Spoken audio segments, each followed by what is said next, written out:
Fuck.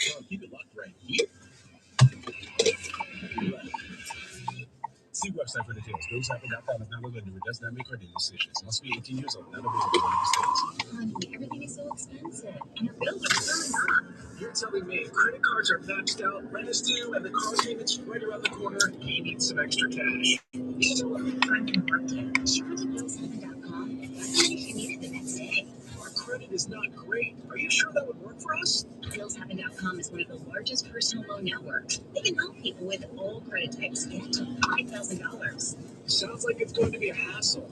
My friend said it was super easy. She did it right from her phone during her lunch break. If you have a regular source of income, you can be approved for a loan for up to $5,000, and you cash it in your bank account the next day. BillsHappen.com's lenders have billions of dollars to lend, regardless of your credit history. Guess what? I went to BillsHappen.com, and we're getting our money to That's fast. If you need extra cash, go to BillsHappen.com. That's BillsHappen.com. BillsHappen.com.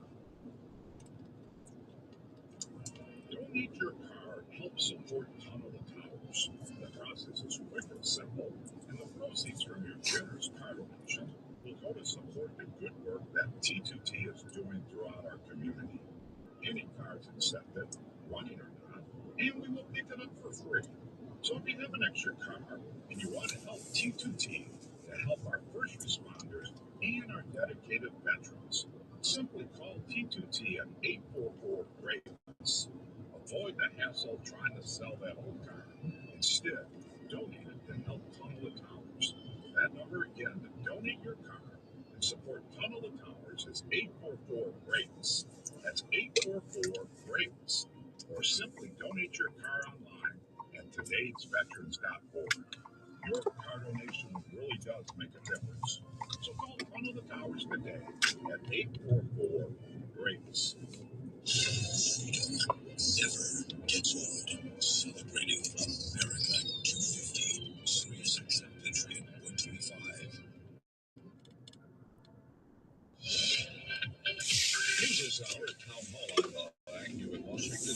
The top Republican in Congress has issued a warning to Americans. If you're not paying attention to radical Marxists winning 3 seats in Congress this week, you'd better be. On the Salem News program this week on Capitol Hill with Tony Perkins, House Speaker Mike Johnson says communism is literally on our shores after primaries in New York City. This is serious stuff, and these people are going to win the general election because these are deep blue districts, and they're going to be joining us here in the 120th Congress in January. And we're going to fight now to preserve the country, the ideals of this great experiment in self-governance. And communism is now on our very shores. This is serious stuff. He adds that Republicans had better turn out in big numbers during the midterms this November. Speaker Johnson's full interview will be heard when This Week on Capitol Hill is broadcast beginning at 10 a.m. Eastern Time tomorrow on the Salem News Channel. President Trump has announced he's seeking an additional $11 billion in assistance for U.S. farmers by opening up markets around the world. We have another one, a new market coming up, and that's called the lovely country of Iran. It's a beautiful place. Would anybody like to go there? The Islamic Republic of Iran, they're having a hard time with food, and we're going to be taking some of their money, and we'll spend it, and we're going to be buying wheat, soybeans, and corn, a lot of it. The president told farmers at a Rose Garden dinner last night he's opening up markets in Europe, South America, and Australia, as well as China. An investigation into John Bolton's handling of classified information is now coming to a close. We get more from White House correspondent Willie Nelson. Former National Security Advisor John Bolton has pleaded guilty to mishandling classified information while serving in the White House. Bolton admitted to unlawfully possessing sensitive national defense information, including classified documents tied to U.S. national security. He now faces up to 5 years in prison and is set to be sentenced in October. Willie Nelson, Washington. More of these stories at townhall.com. Health insurance rates are surging in America, leaving millions without affordable options. If you're sick of having paychecks eaten dealing with mega corporations, then listen to this. Christians don't need to waste money on a broken system. That's why I want to tell you about Christian Healthcare Ministries. It's an alternative to traditional health insurance at half the cost. With CHM, fellow believers contribute monthly to help pay each other's medical bills. There's no enrollment period, so you can join anytime, and you aren't restricted to provider networks, so you choose choose the doctors and hospitals you want. It's that simple. CHM is not insurance. It's a ministry that puts faith into action. Feel the difference of financial support and biblical care from fellow believers. Join CHM today by visiting chministries.org/wellness. That's chministries.org/wellness. Here's Rich Thomason now with the Midday Wall Street Business Report. Volatility remains the watchword on Wall Street, fueled at least in part by instability among chip makers and other companies heavily invested in artificial intelligence. In today's early going, Micron fell 5%, Intel was down 3.6%, Broadcom and Qualcomm both retreated close to 2%.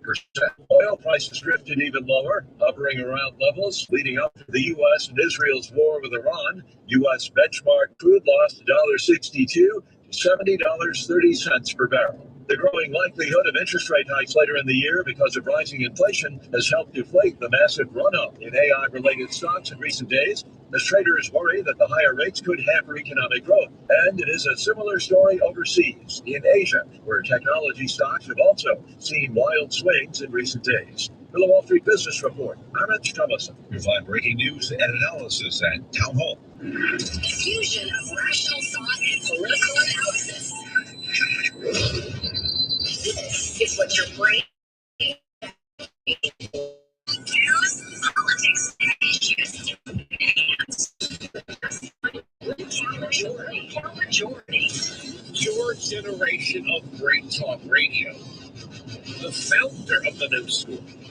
That's me. Andrew Bolthouse, Sirius XM Patriot. Phone lines, as always. 3695 Patriot 957-2874. Email, just spell my name right. WILKOW at localmatory.com. Individual Patriot first, conservative second, Republican third, and working every single day to make this the most popular program offered by Sirius XM Radio. This is based on one thing and one thing only, and that is rational thought.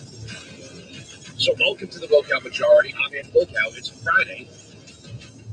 We're going to slow down. We don't back off. We don't take it easy. We're going to see that 3 hours of perfectly executed political analysis.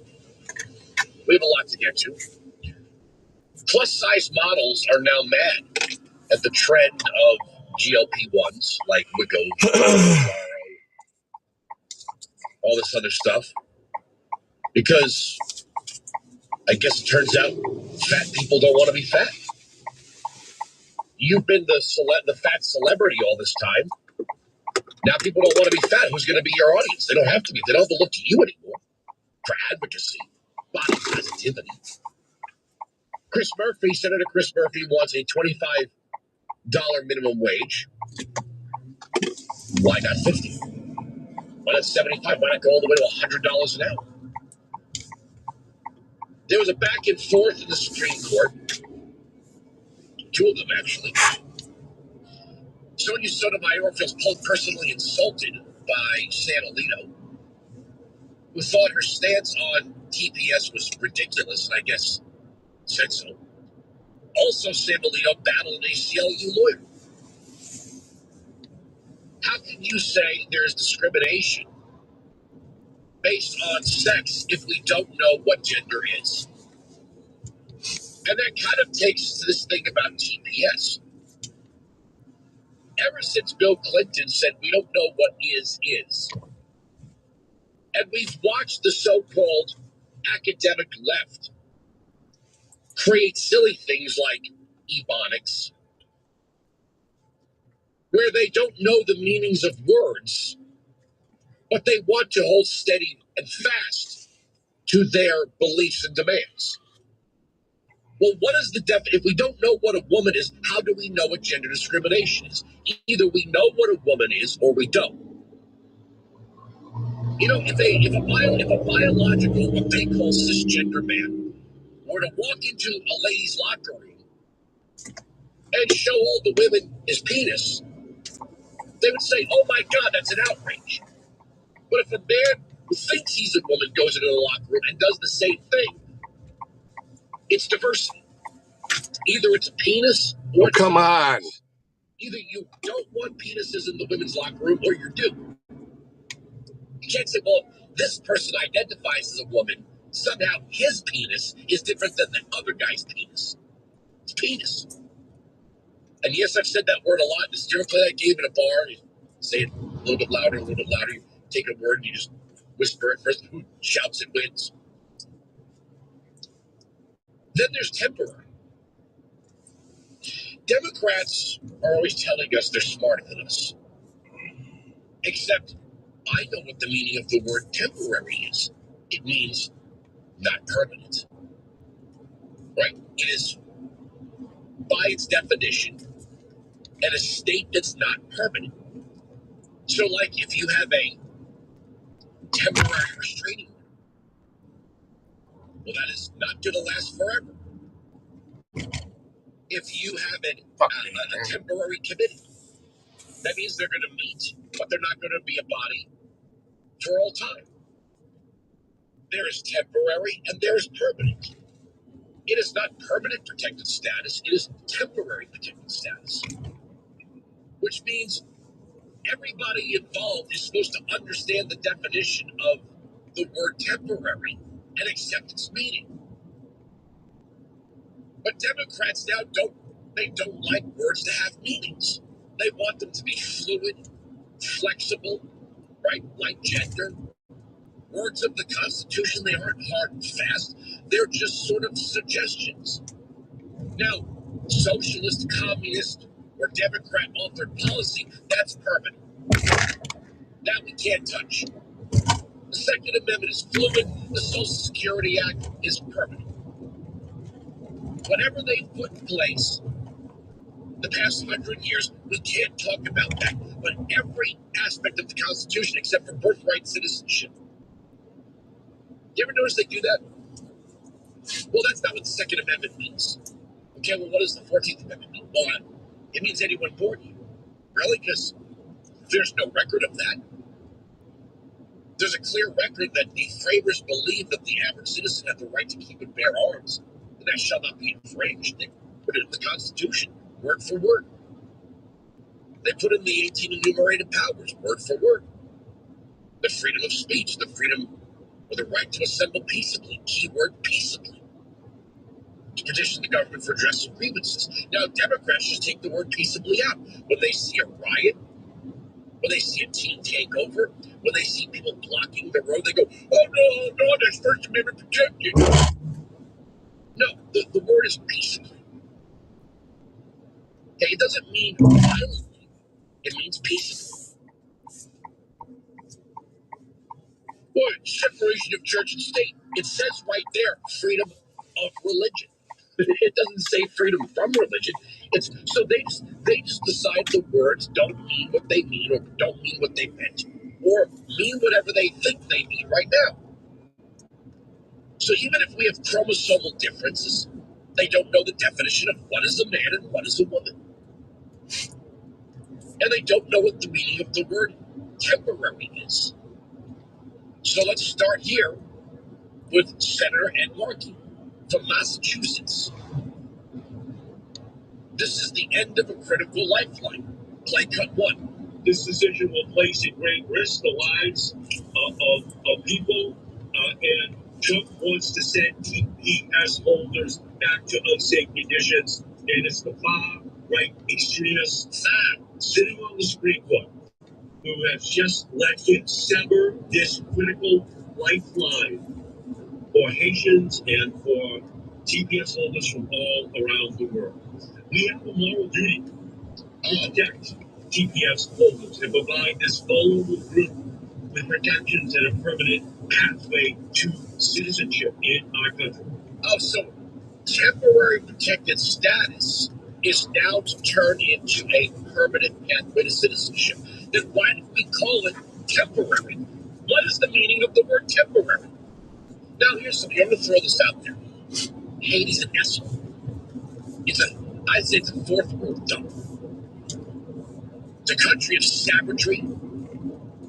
It's an asshole, right? It's an absolute apocalyptic dump. Although I do remember some celebrities donning shirts that said, Haiti is great already. instead of make Haiti great again. And some celebrities taking pictures of themselves in whatever enclaves they're able to vacation in. Look at me, I'm in Haiti. This is great. It's dumb. Syria's a dump too. As a matter of fact, all of the people that come here for TPS are coming from S-hole third world countries. Am I wrong? What's nice about Haiti? Like, what's nice about Haiti? Give me one nice thing about Haiti. Tell me about the splendor of Syria.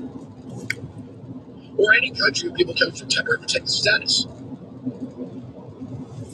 Now you have a fight in the Supreme Court also over whether or not people could cross the border to seek asylum from Mexico. But if they're not seeking asylum from Mexico, why are they seeking asylum in the United States? Now, Nicole Wallace over at MS Now, she's very offended at this. It's something to do with the Statue of Liberty. Cut the ring. Supreme Court making a mockery of the words emblazoned on the Statue of Liberty. Quote, "Give me your tire, you're poor, your huddled masses yearning to breathe free," is where we start today. Hey, that's not a law. That's just a plaque. A national park. It's not a rule. It's not something we're bound to. Back to the politicos. Pramila Jayapal. These Democrats are not, I don't know how they think the Democratic Socialists are any different from them. Other than maybe, age and style. They're just as open border radical as the DSA. Here's Jayapal threatening when she chairs the immigration subcommittee, she's going to grant amnesty for everyone. Cut 4. I am a proud first-generation immigrant who came to this country at 16 years old. I now am one of just a few dozen naturalized citizens to serve in Congress, and the most important part is that when we take back the House, I will be the chair of the immigration subcommittee. And we intend to pass permanent protections and a path to citizenship for TPS holders. We intend to pass permanent protections for our immigrant families with humane and comprehensive immigration reform. Join us over on Rumble. You came here from India. Do you want to bring everyone here from India? If you wanted to live in India, you would have stayed in India. Why do you want to turn the United States into India?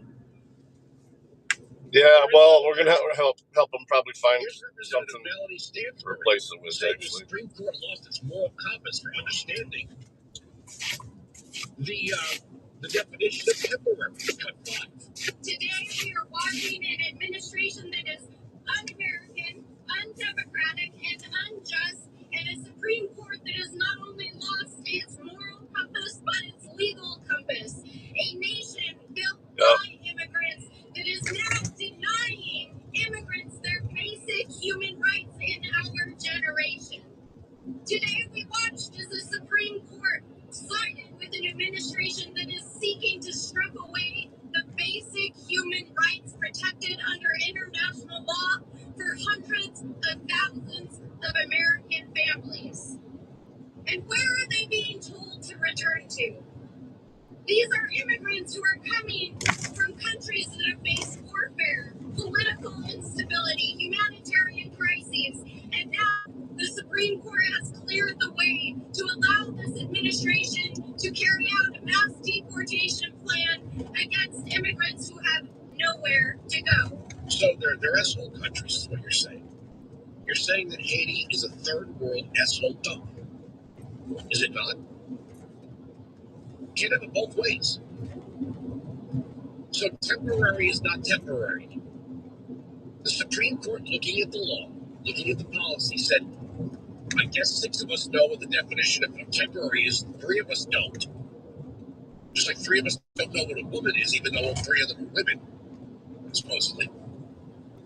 Kagan, But now the Supreme Court says, well, temporary is temporary, and the Democrats lose their minds. Now, of course, cue up the face of the party. The mayor of New York City, Zohran Mamdani, cut 7. We stand here ready to be in solidarity with all of those who are concerned by today's decision, and beyond just language of solidarity, actions of solidarity.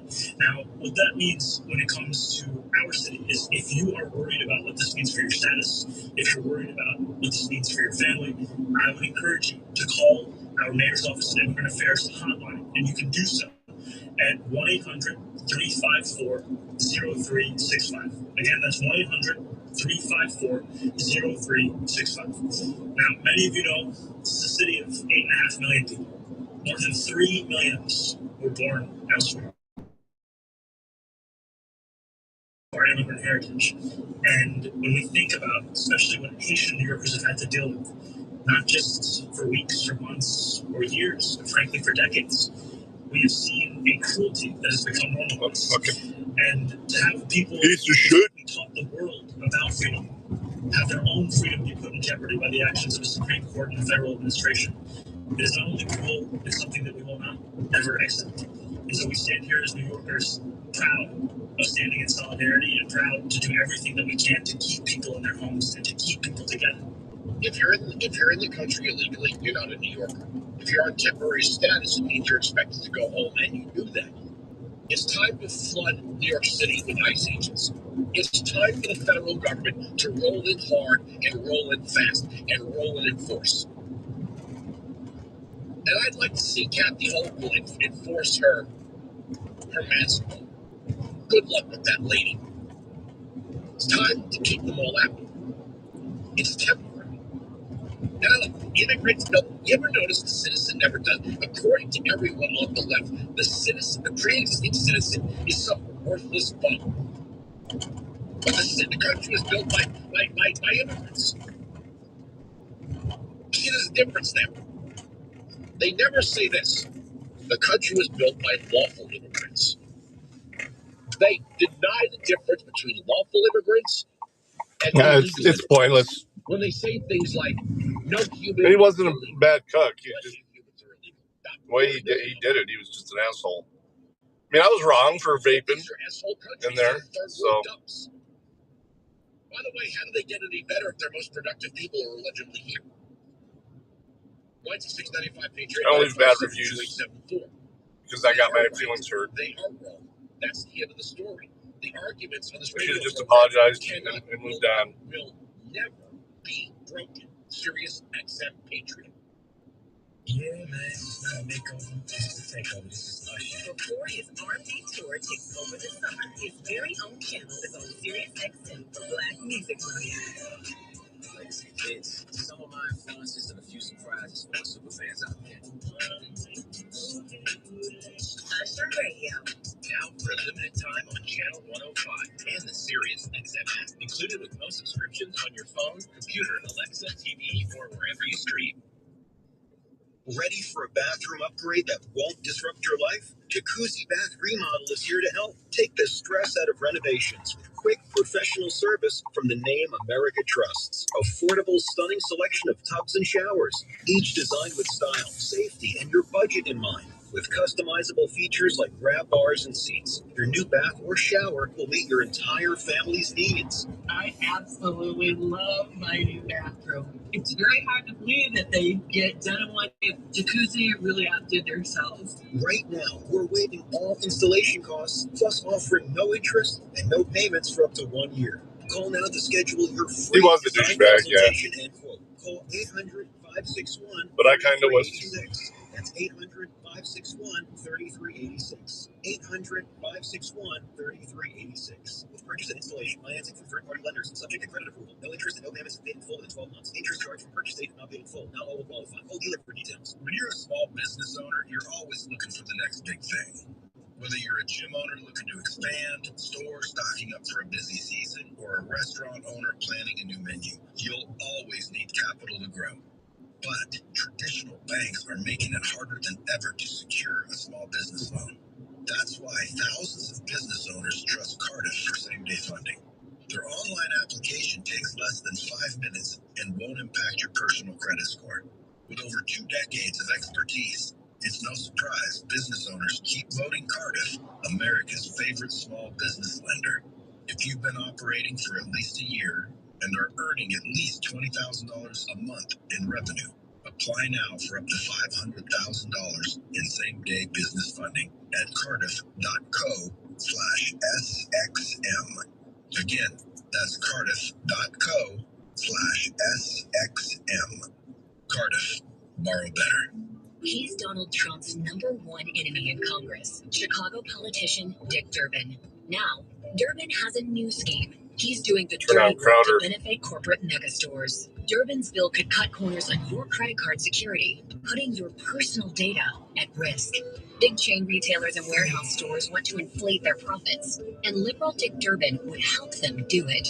Tell senators, say no to the megastores and Dick Durbin. Paid for by the Electronic Payments Coalition. Sean Hannity, we live in the single best, greatest country God ever gave man. In your quiet, more reflective moments, you think of the sacrifice, the gifts. So many have sacrificed for our liberty, our freedom. What a blessing this is. I gotta say this. Thank God we live in the best country. Right. No, I mean, he continued mouthing off, which is kind of bullshit, but it's what it is. I don't go there that often anymore, so I prefer just a quick snack of Sheets.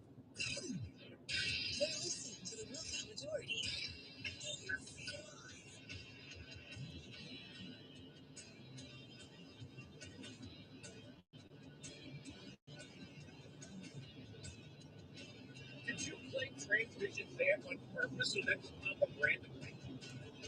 This is Tell That Girl to Shut Up, right? I love this song. I mean, the lead singer was really hot back in the 80s. What a forgotten band, too. Oh, what's their other? I don't even know their other song. I just know this one. They're really poppy, though.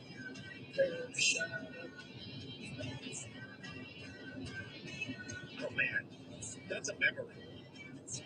YT695 Patriot 9572874. So Mayor Mamdani vows to protect Haitians. Governor Hochul says ICE agents will be arrested if they wear masks. I can't wait this. I hope Tom Homan says, all right, lady, I hope they just roll in and start wearing masks. You know what I hope they wear? Punisher stuff. I hope they start wearing these crazy masks, like the Purge or something. Because I can't wait to see them try to order the NYPD or the state troopers to place ICE agents under arrest. That's going to be very interesting. You know, it's funny. If you say Haiti's an asshole, you're a monster. You're an evil, heartless bastard. You're mean. And if you're white, you're a racist. But then if you say, well, I think we should send Haitians back to Haiti, they go, well, you're an evil, heartless bastard. Yeah, I love macaroni salad, mac and cheese, macaroni salad. Because if you say this, love them all. Haiti's a beautiful place. Well, then why can't they go home? Little mom and pop grocery store near us will then why can't they go home? Have their own macaroni salad. It's so delicious.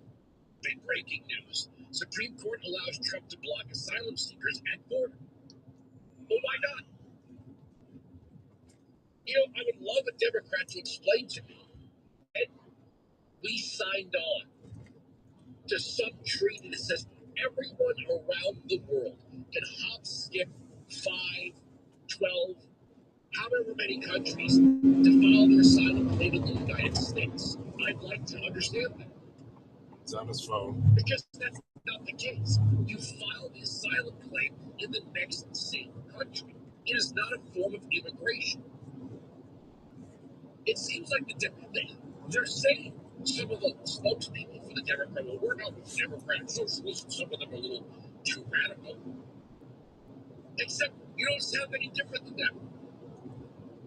It sounds like a lot of these Democrats have two views of the Democratic Socialists. One, they don't want to give up their seat at the table, or they're quietly joining them because when you see a revolution coming, you better join it before it kills you. Right? You've got all these Democrats saying, well, we're not Democratic Socialists. Oh, broccoli salad's so good too. Here's another one for me. If you get into an argument with someone who seems to lean on this whole abolish ICE. I make a pretty good broccoli salad and a redskin potato salad. Should there be any official legal security for the likes of Zoran Mondani? She liked it. It was just would have been better if it was, hot when she got it. So we had to warm them up a minute. Anyone that says abolish ICE, defund the police. When they say we have to eradicate police, okay, as long as you have no extra protection for yourself, we can talk. They don't need defunding. What communist system doesn't have police? What communist system doesn't have its own order? Are there no police in Cuba? Are there no police in Venezuela? Are there no police in North Korea?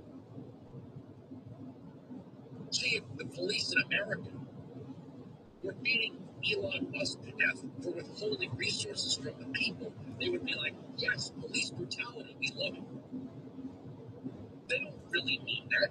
They mean we want a police force loyal to us. It's like Bernie Sanders is screaming and yelling again about climate change while he's turning up the AC in his Gulfstream jet. We're turning down the AC, now turn up temperature, making it more comfortable. Why should these people be given protection? Zoran Mondani's protective detail comes from the New York City Police Department. If he is going to dissolve the New York City Police Department, he should not be given any protection whatsoever.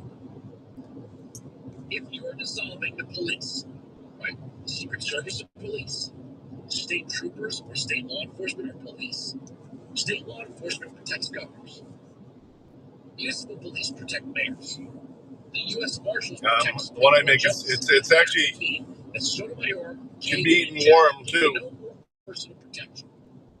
If Hakeem Jeffries becomes Speaker of the House, he no longer gets a detail of the Capitol Police. And it's kind of funny when the defund the police crowd will call a radio program like, that's cool. Cops. You people have been trying to beat cops forever. And not a single conservative said that any violence towards Capitol Police was accepted or acceptable.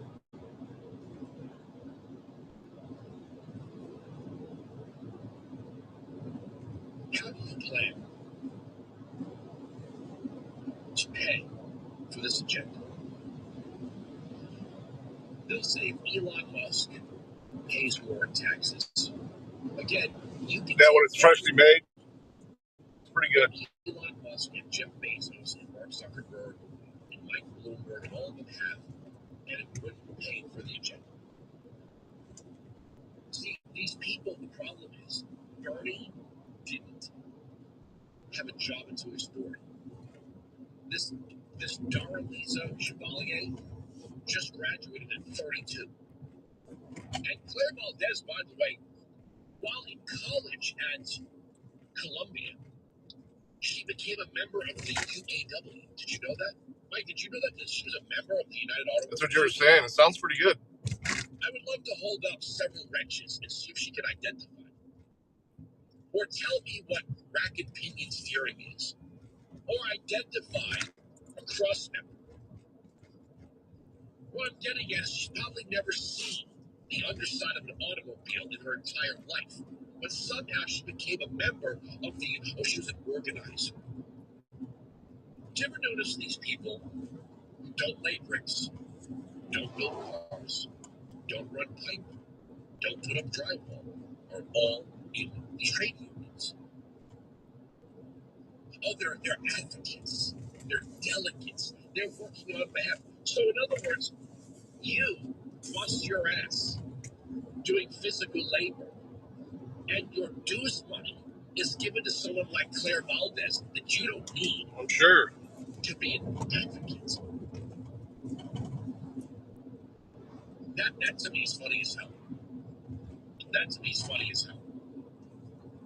I hate collective bargaining. I don't hate collective bargaining. I hate these big umbrella unions. And I hate how much they waste dues payer money. We have to study environment. We have to study the environment. Okay? What does that have to do with the UAW? They're building cars. How did Claire Valdez become a member of the UAW? What automobile plant did she work at? Now, I know the UAW organizes outside the automobile industry. I would ask anyone in the automobile industry, why is that? If the United Auto Workers Union exists to protect people who build cars, why would the UAW organize people who don't build cars? And why would it accept as members people who've never built a car? That doesn't make any sense to me. Can you imagine somebody saying, well, I'm a member of the pipe fitters union? You are? Well, why don't you go over there and put that flange in place so we can get this sync up and running? What do you mean? You know what I mean? You're a member of the pipe fitters union.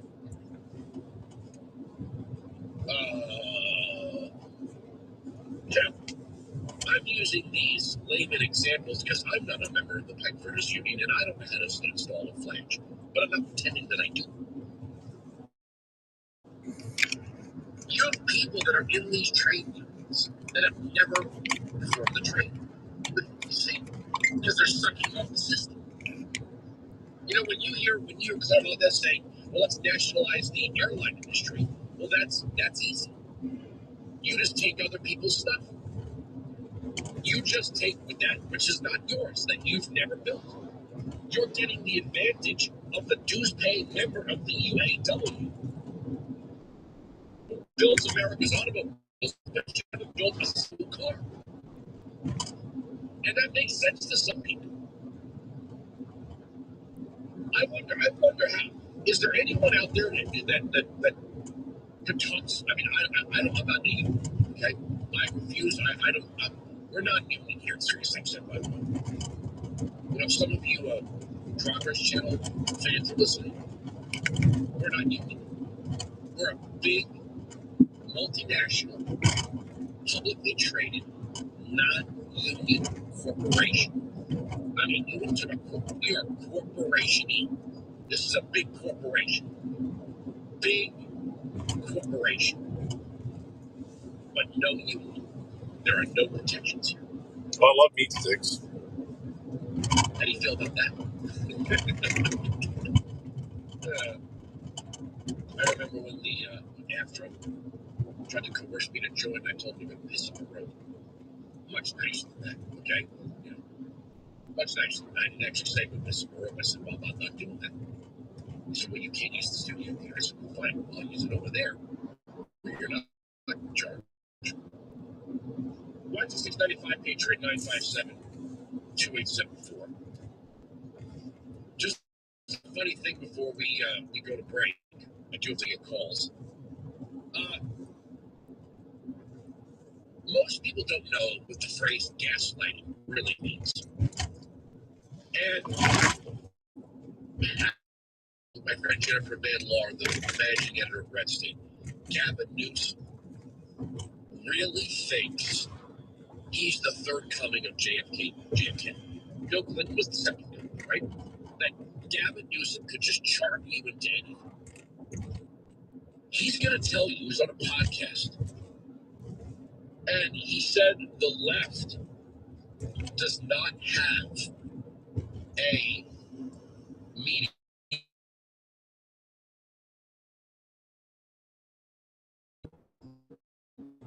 Is trying 24/7 on these grievance networks. They come in, I watch them. You got the Daily Post, California Post goes to the New York Post. New York Post goes to the Five. The Five goes to the. Oh, we got tons of places around here to do jerky. I do my own jerky too. Goes right to the Oval Office, and then we get Fox and Friends, and now and then you got this guy Chris Rufo, one of the greats in the Manhattan Institute, and they write all these things, and it's this sort of circular ecosystem, this sewer that has a presidential seal and gold leaf now. Yeah, drain, no swamp. With respect, I don't see that on MS. I mean, you're a contributor. I don't see that on MS. Right. I don't see. I sure as hell don't see it on CNN. Yeah, I don't see it anywhere. There is no infrastructure. No. So how do you compete with that, man? You build it. There's no infrastructure on the left. ABC, NBC, CBS, MS Now, CNN, The New York Times, the Washington Post, the LA Times, the Seattle, every major metropolitan newspaper, the Boston Globe. No, you don't have that Hollywood. I haven't in a while, but yeah, I've got a dehydrator and everything. Oh shit, I'm supposed to turn here. Well, damn. And you heard this dope that's interviewing him. Yeah, there's no apparatus. We don't have to build one. We have to build an apparatus. Damn it. I'm sorry. You had an apparatus all this time. From Walter Cronkite phone. Now they're saying, we don't have an apparatus like Trump has. Wow. I noticed he left out Breitbart, Newsmax, this channel. That's fine. They have everything else. They literally have big health. They have most of the music industry. They have big tech. That is, they have their podcasts. I don't know what the hell this guy's talking about. He's trying so desperately to appeal to everyone on the left. The DS. I'll play it now. That's funny. Later, I can play it a little bit later again. Here he is saying, "This is Gavin Newsom trying to appeal to the establishment of the Democrat Party and the DSA at the same time." Play cutting. It's time for a national billionaires tax and a new social contract. Think about this: just 10% of people, 10% of people in this country own 2/3 of the wealth. A 30-year-old, for the first time in American history, is not doing better than his or her parents. That's a 5-alarm fire. American wages have stood still. The costs across the spectrum, cost of living, have skyrocketed. The system is fundamentally broken. Yeah, I like Scott Presler. In the inheritance tax code, to be written for He's been getting a lot of people to register. It's time for an Republican economic reset, a true minimum tax on billionaires that ensures the people at the very top pay at least the tax rate their own workers pay. We also should end this tax-free lifestyle loan. This is the gimmick that allows the ultra-wealthy to borrow against their stock portfolios while reporting no taxable income. We also have to rewrite those inheritance rules so that the largest intergenerational wealth transfer in human history, estimated by, be $124 trillion that will be changing hands, doesn't lock in a permanent American aristocracy of inherited wealth. Well, I don't even know what this social contract is. I've never seen it. We need a new one, he says. Now, does anyone know who it was and who's always been the money behind Gavin Newsom? It is the family and descendants of J. Paul Getty, as in Getty Oil. Gordon Getty basically bankrolled every campaign of Gavin Newsom. And they're worth about 5 to 10 billion, depending on how you read it. So let's just say 8.5 billion. They're a billionaire family that's been passing down their wealth since the time of J. Paul, down to every child and grandchild and great-grandchild. Does he mean he's going to slap them with a tax? Or no, they're the good billionaires. This guy is so absolutely full of crap. He's probably got feces coming out. If he pushed down on his head, it would come out his ears. Well, that would be the brains. 9695 Patriot 9572874. We are right. They are wrong. That's the end of the story. It's possible it rained pretty good last night. Sirius XM Patriot. Conan here. Whether you're stuck in the car on a long road trip or lounging by the pool this summer, Conan O'Brien Radio Channel 104 has got you covered. Each week, you get a brand new episode of Conan O'Brien Needs a Friend, highlights from my many years of late night, and a whole slate of shows like the Andy Richter Call-In Show live. So kick your summer into high gear with Conan O'Brien Radio, Channel 104, right here on Sirius XM, or anytime on the Sirius XM app. Wesley Financial Group is not an law firm. I'm Chuck McDowell, founder of Wesley Financial Group. Did you buy a timeshare because they told you it was a great investment? That's a lie. Most timeshares can be bought online for $1. To find out what your timeshare is worth and to cancel it, call us today and we'll send you our timeshare exit kit free with all your options for cancellation. Call Wesley for your 78 here. 800-475. Going to be in the high 90s next week. Over 100 heat index. In a world for like a Sleep Number mattress, everything would adapt for your comfort. Because as your life changes, as your body changes, Sleep Number mattresses adapt and shift to give you personalized comfort. I'm enjoying this cooler weather because it's about to get hot as fuck next week. Mattresses start at $1,500 during our 4th of July sale. To experience a whole new world of comfort, visit a Sleep Number store or go to sleepnumber.com. Sleep Number. To a good night's sleep. A supplier calls. Can you take on twice the inventory? A customer calls. Can you handle a contract twice the size? An owner has 2 choices. Say yes or say, let me talk to my bank. The problem? Opportunity doesn't wait for underwriting. Delta Capital Group helps business owners access the capital they need in hours, not months. Lines of credit, equipment financing, working capital, and more. Because opportunities have expiration dates. Get funded. Get growing. Visit deltacap.com. That's deltacap.com. 1-877 Cars for Kids. KARS Cars for Kids. 1-877 Cars for Kids.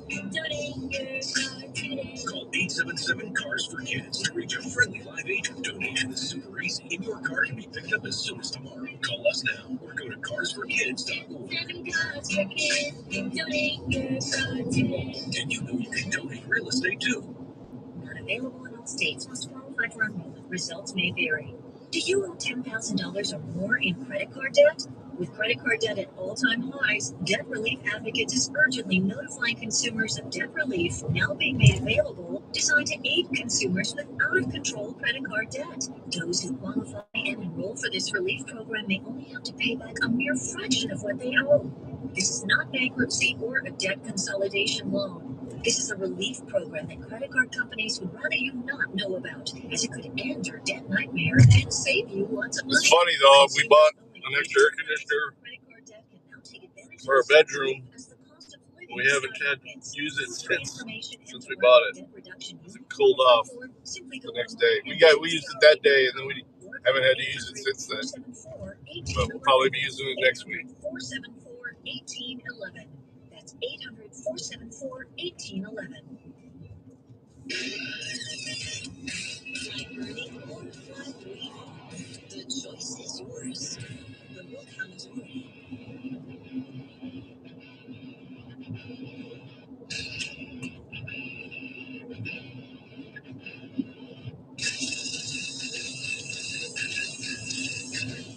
Phone lines. West 95 Patriot 957-2874. Let me start getting the calls. Let's see what we have here. Let's see. James, New York, you are first up. Go ahead, you evil, heartless bastard. Thank you, Andrew, for taking my call here. Yes, sir. I guess I'll just say it. Mandani and Jayapal should have probably been on airplanes out of the country last night. Some ship should be revoked and the ship's gone. They're calling for, I would say, insurrection, treason, harboring fugitives. Again, what consequences for Democrats when they commit crimes? But Newsom, that is, for them to say they have no infrastructure, they have.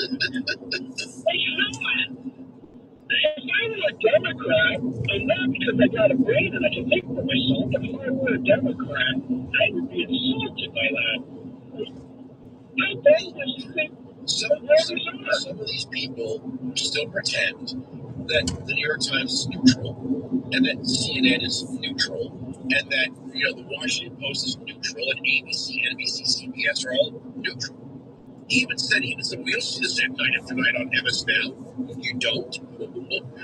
You think you're getting the news? I mean, They had no international news. They had just short kind of they had Colbert, Kimmel, Myers, Corden. They had all of them.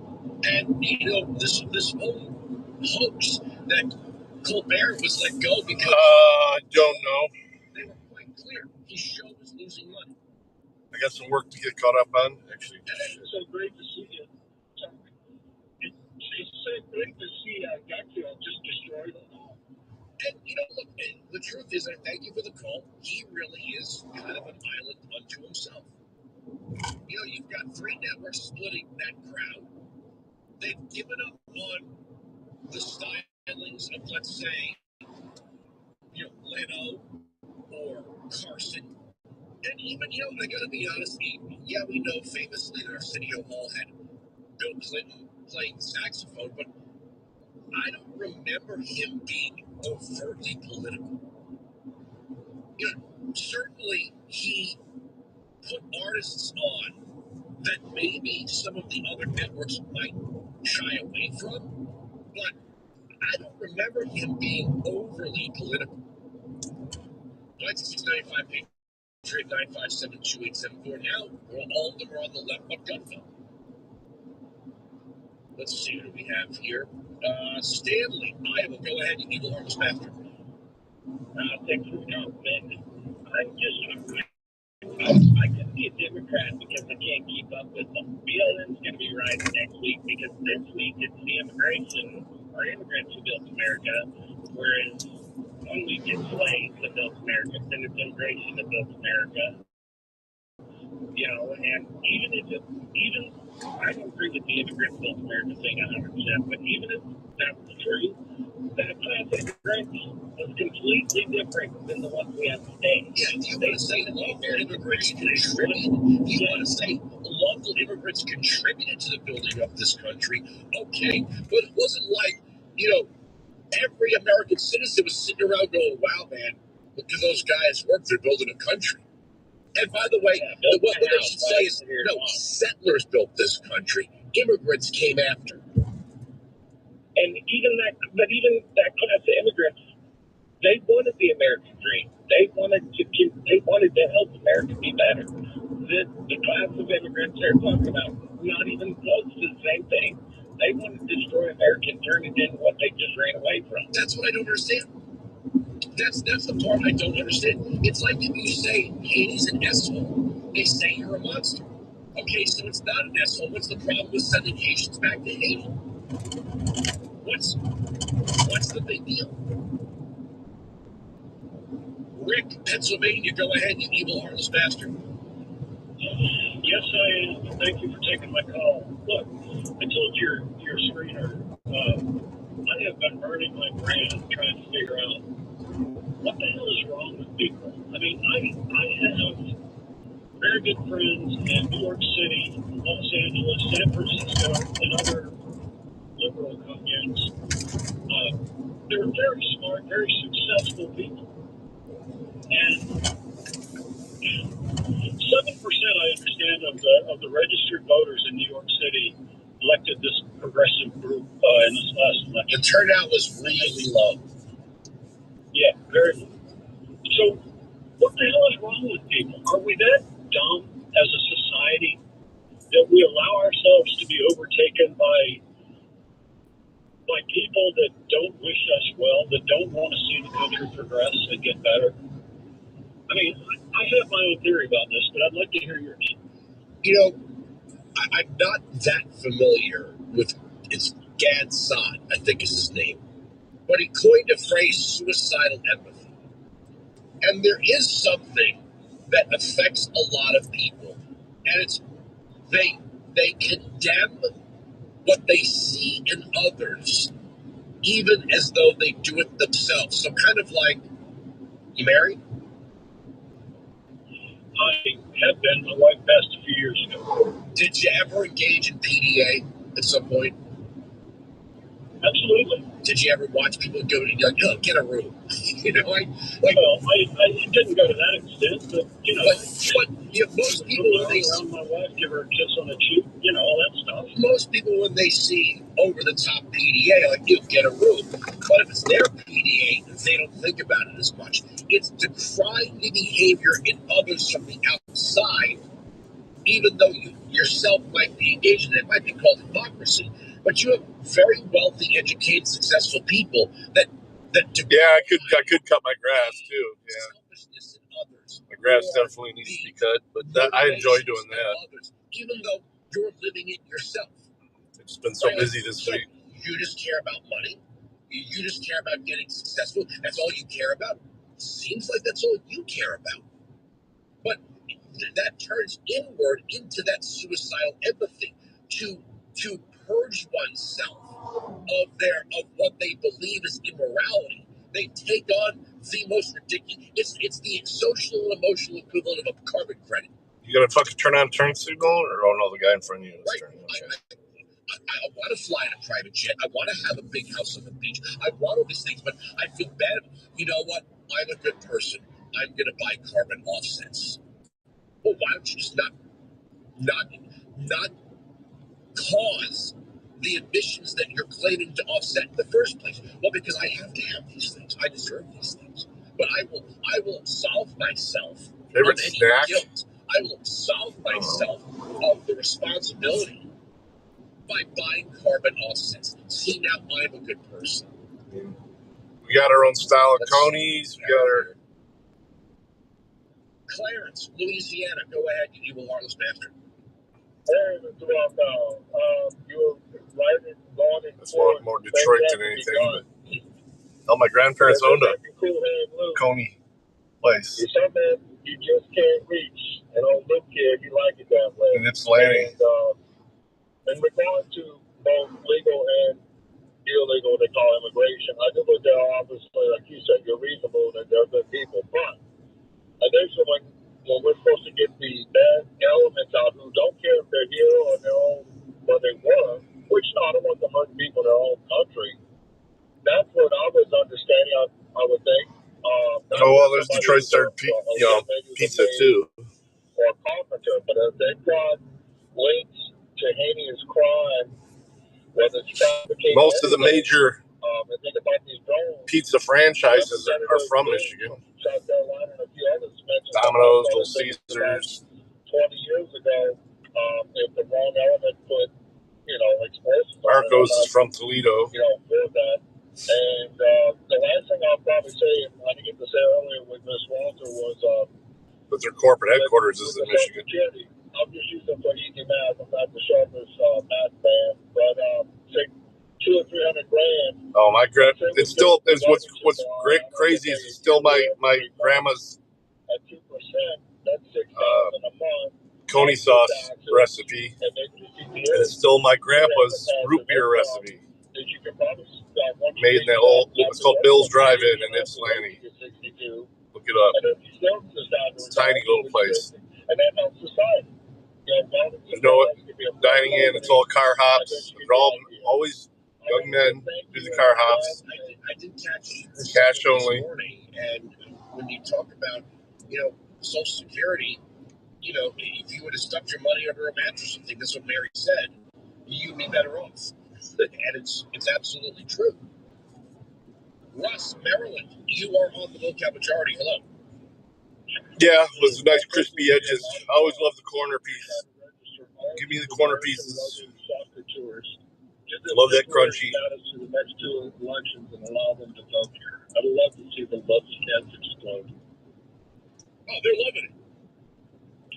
I mean, they're loving it. Yeah, the funny. What? Who the fuck's calling me? Why is it not showing up? Oh.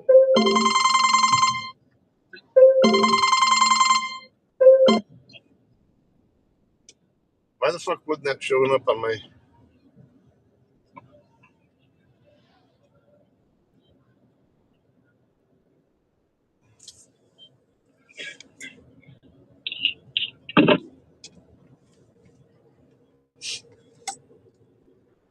was so weird. Social media, snobbish Democrats who are seemingly offended at the things foreigners are really enjoying. Why is he confirming when I already confirmed yesterday? A viral sensation. One of the dealerships confirming our appointment. They're taking in American culture, but I'm sorry, in New Jersey, they're not going to a bisexual Asian poetry reading at Rutgers on a Friday night. It seems like our so-called elites are grossed out by the things these European soccer fans are finding really enjoyable about the United States.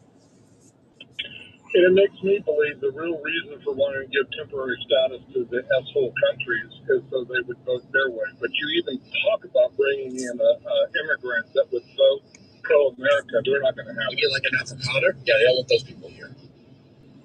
Nick Giordano joins me next. We are going to talk the ignorance of campus protests. He is the Senior Education Fellow at Campus Reform, SiriusXM Patreon. Hey, Jeff, looks like your business is really booming, even in a tough time for businesses like ours. Hey, Mike. Yeah, thanks to Lindsay, our business was able to take care of some outstanding bills and taxes and to purchase inventory and expand our product lines. Wow. My business needs working capital, but only from a reputable company that I can trust. Yeah, it's a dealership that I was chatting with yesterday. I told him I'd try to be out there around 3 o'clock or so, but we're going to a different used car lot first. With one simple application and it costs nothing to apply. At lendaseek.com, you can receive business funding with no collateral, no prepayment penalties, and no restrictions on how you use the funds. Whatever your funding needs are, seek no more.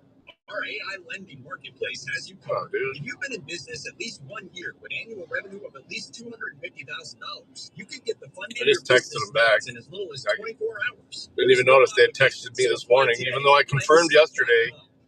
They requested that I confirm again today. Guess what? You keep fucking bothering me, and I'll just go somewhere else. I mean, there's fucking dealerships everywhere. Not just to cancer, but to the delays in the system. The latest treatments often take decades to reach the people who need them the most. At Invita, we refuse to wait. Our destination center brings the best technologies from around the world with personalized care to help our patients. Because care delayed is care denied. Every patient deserves the Still right 30 to minutes fight. from picking him up. I'm going to leave the stream going while we're running around, though. Ohio, a flyover state. Well, yeah, I'm sure they do, but don't fucking bug me once I've already confirmed, We picked computers. We wrote code, networked thousands of businesses, and built our own data center while the internet was If you want me to be a customer, don't piss me off. Firm in Ohio with a fight. Mike Capel here, Patriot Software's founder. That fight earned us the name America's Accounting and Payroll. That's patriotsoftware.com. It's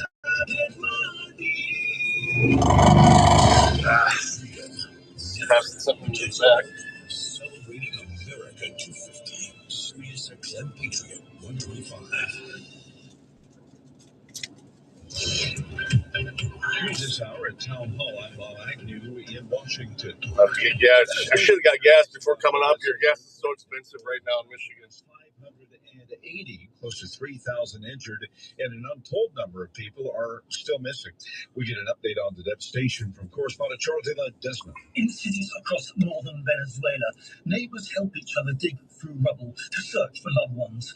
After back-to-back earthquakes killed nearly 600 people and left thousands injured, Acting President Delcy Rodriguez announced the new toll early Friday, surrounded by government and military officials, as she welcomed the arrival of rescue crews from all over the world. We're going to rescue the people who are trapped, she said. We're working tirelessly on this task. That is Charles Ledesma reporting. President Trump says the U.S. is now in a better position to help Venezuela as it recovers from the pair of earthquakes said to be the worst in that country in more than 100 years. We have the strongest military.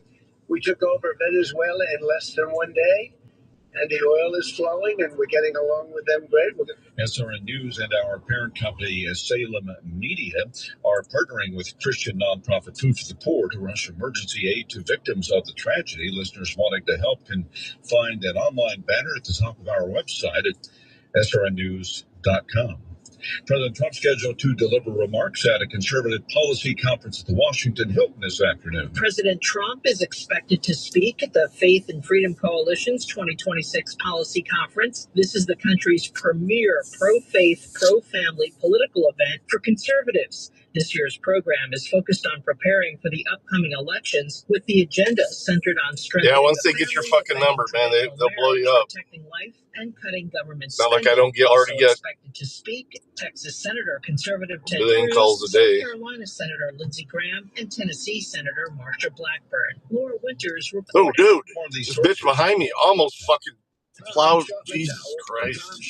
Pay attention, woman. And founder of Wesley Financial Group. And I want to set the record straight. I am not an attorney. I've never wanted to be an attorney. And the truth is, I really don't even like attorneys. Fucking morons. If I sound like an attorney, I apologize. But what I've learned in my 15 years of the timeshare Scared the cancellation shit out of me. is you don't need to be an attorney to get folks out of their timeshare.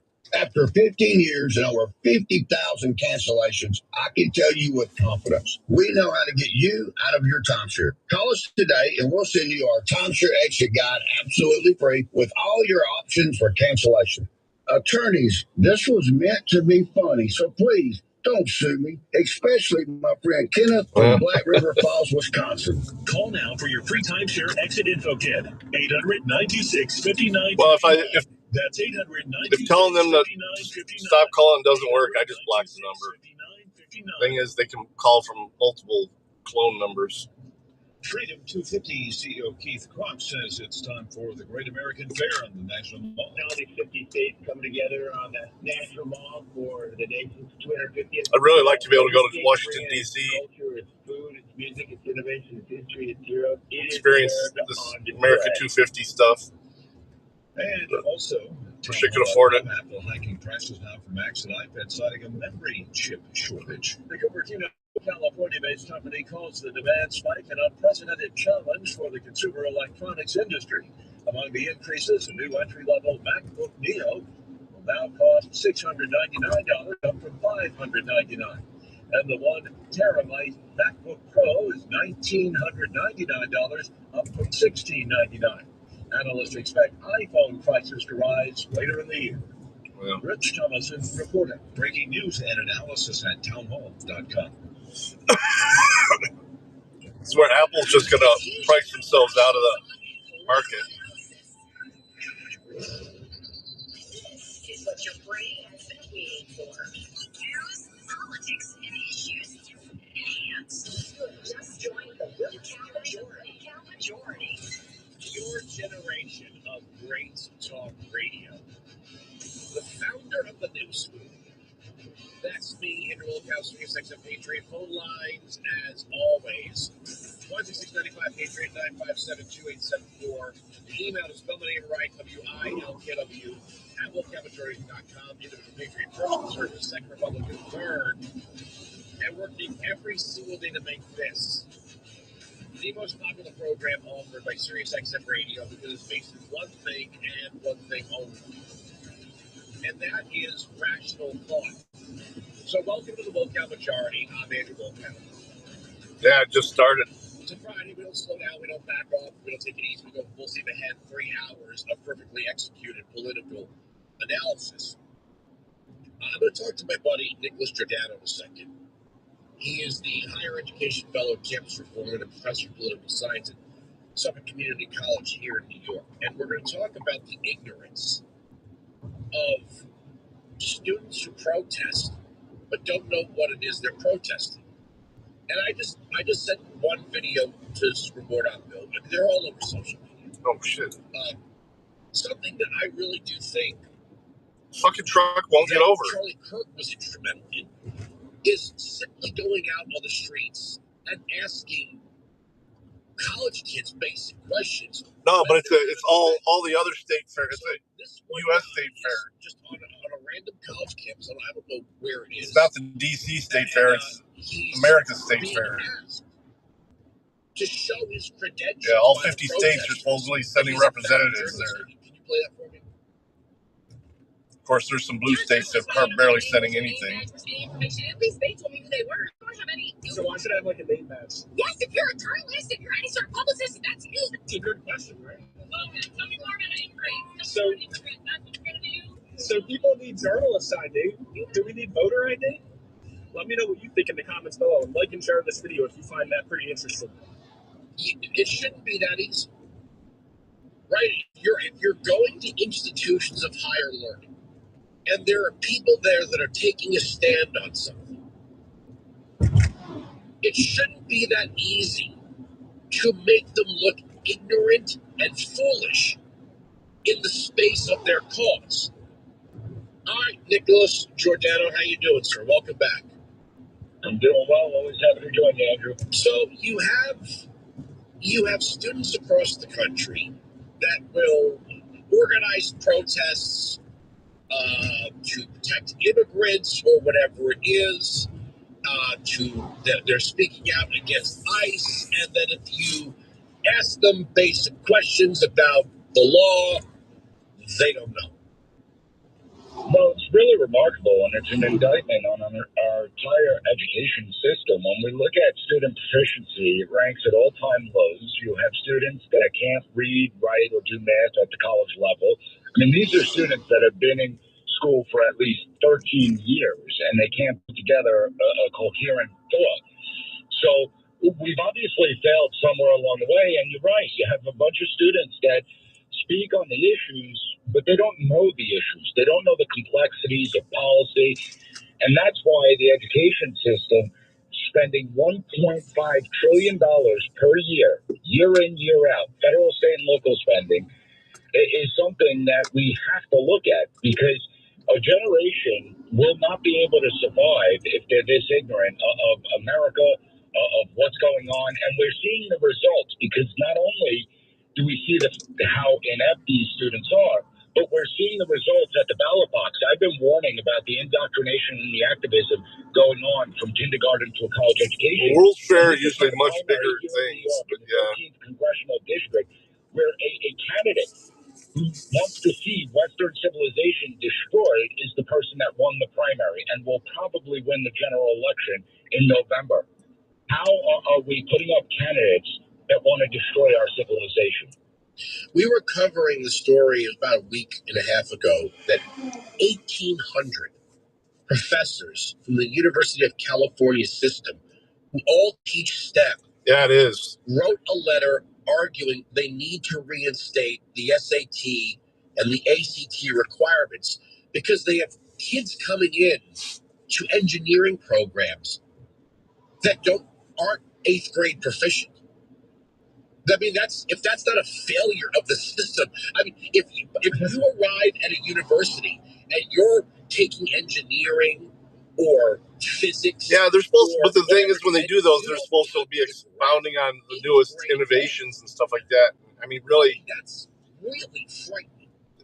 innovation happens so fast these days that, and it's so fast from innovation to market, that you really don't. I mean, because a lot of those things were like they were trying to market to things like, you know, in Chicago it was the light bulbs, you know, everything like that. Everything just can get to the market so quick if it's you know, a worthy product.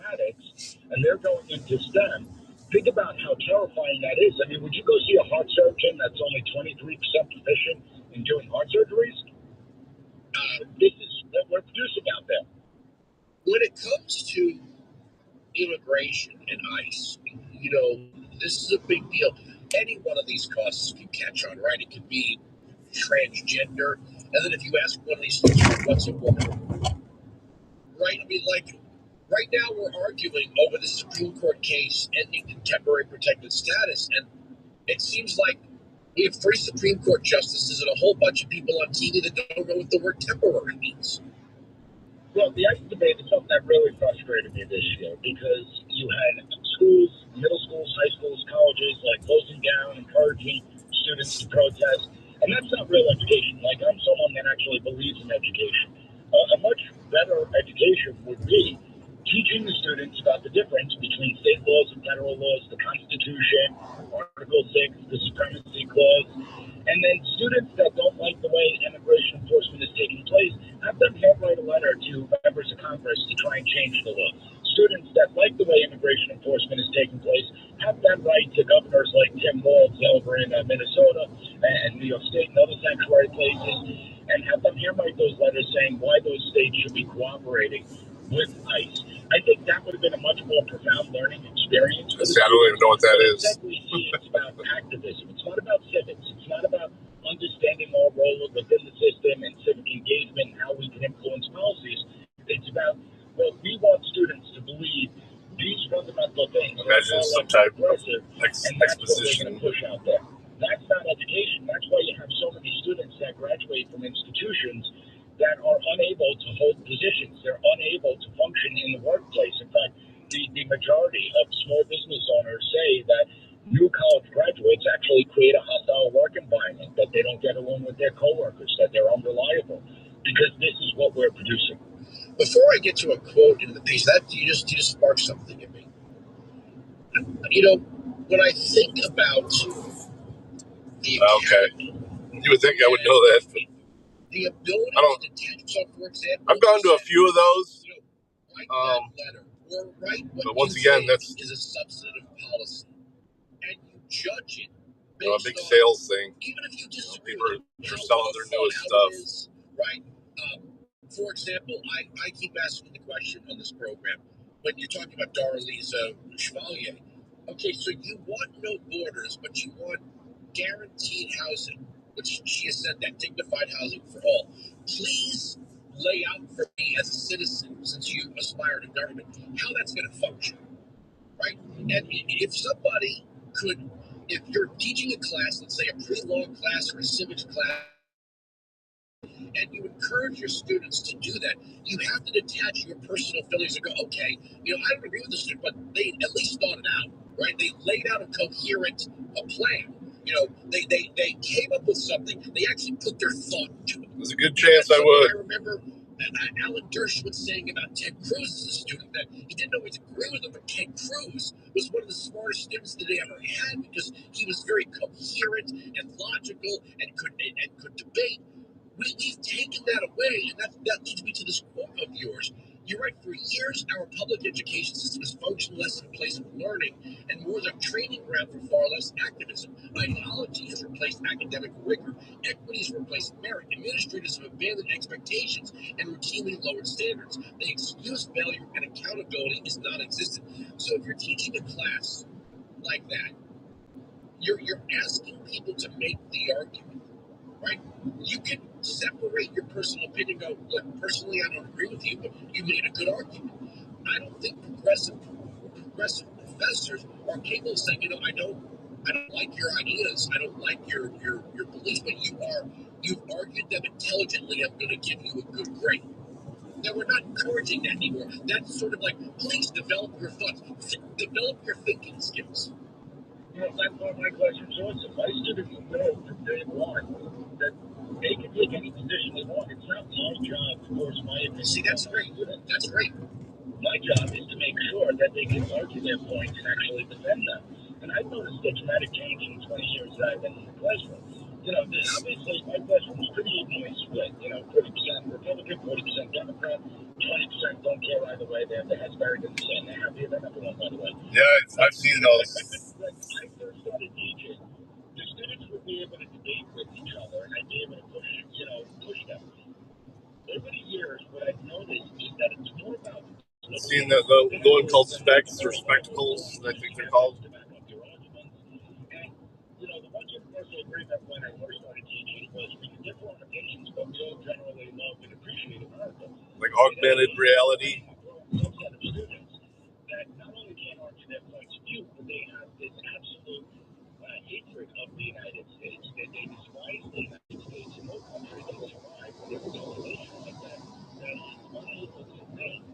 And yet they despise a place that has spoken them so much. I was talking to my wife the other day, and I talked to her, and I'm like, it's interesting, because when you look at the old Soviet leaders, like Lenin and Trotsky, socialism and communism has failed everywhere.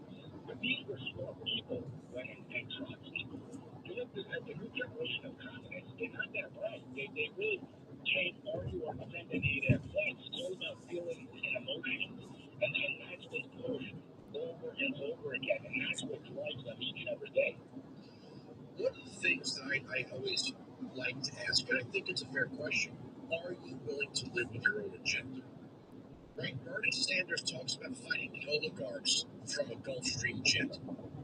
You know, this Darlisa Chevalier, she apparently believes housing, like others in the DSA, thinks private home ownership is white supremacy. Yet her father rents condos in Miami.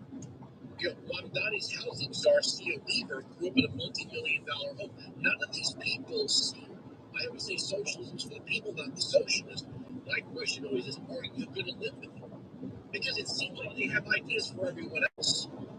I think that is a fascinating question. You can actually take it a step further to look at who actually supports socialism. When you look at the exit polling, we see that it's actually the college-educated, the ones that have college degrees, that are more likely to vote for socialist policies than those that didn't attend college.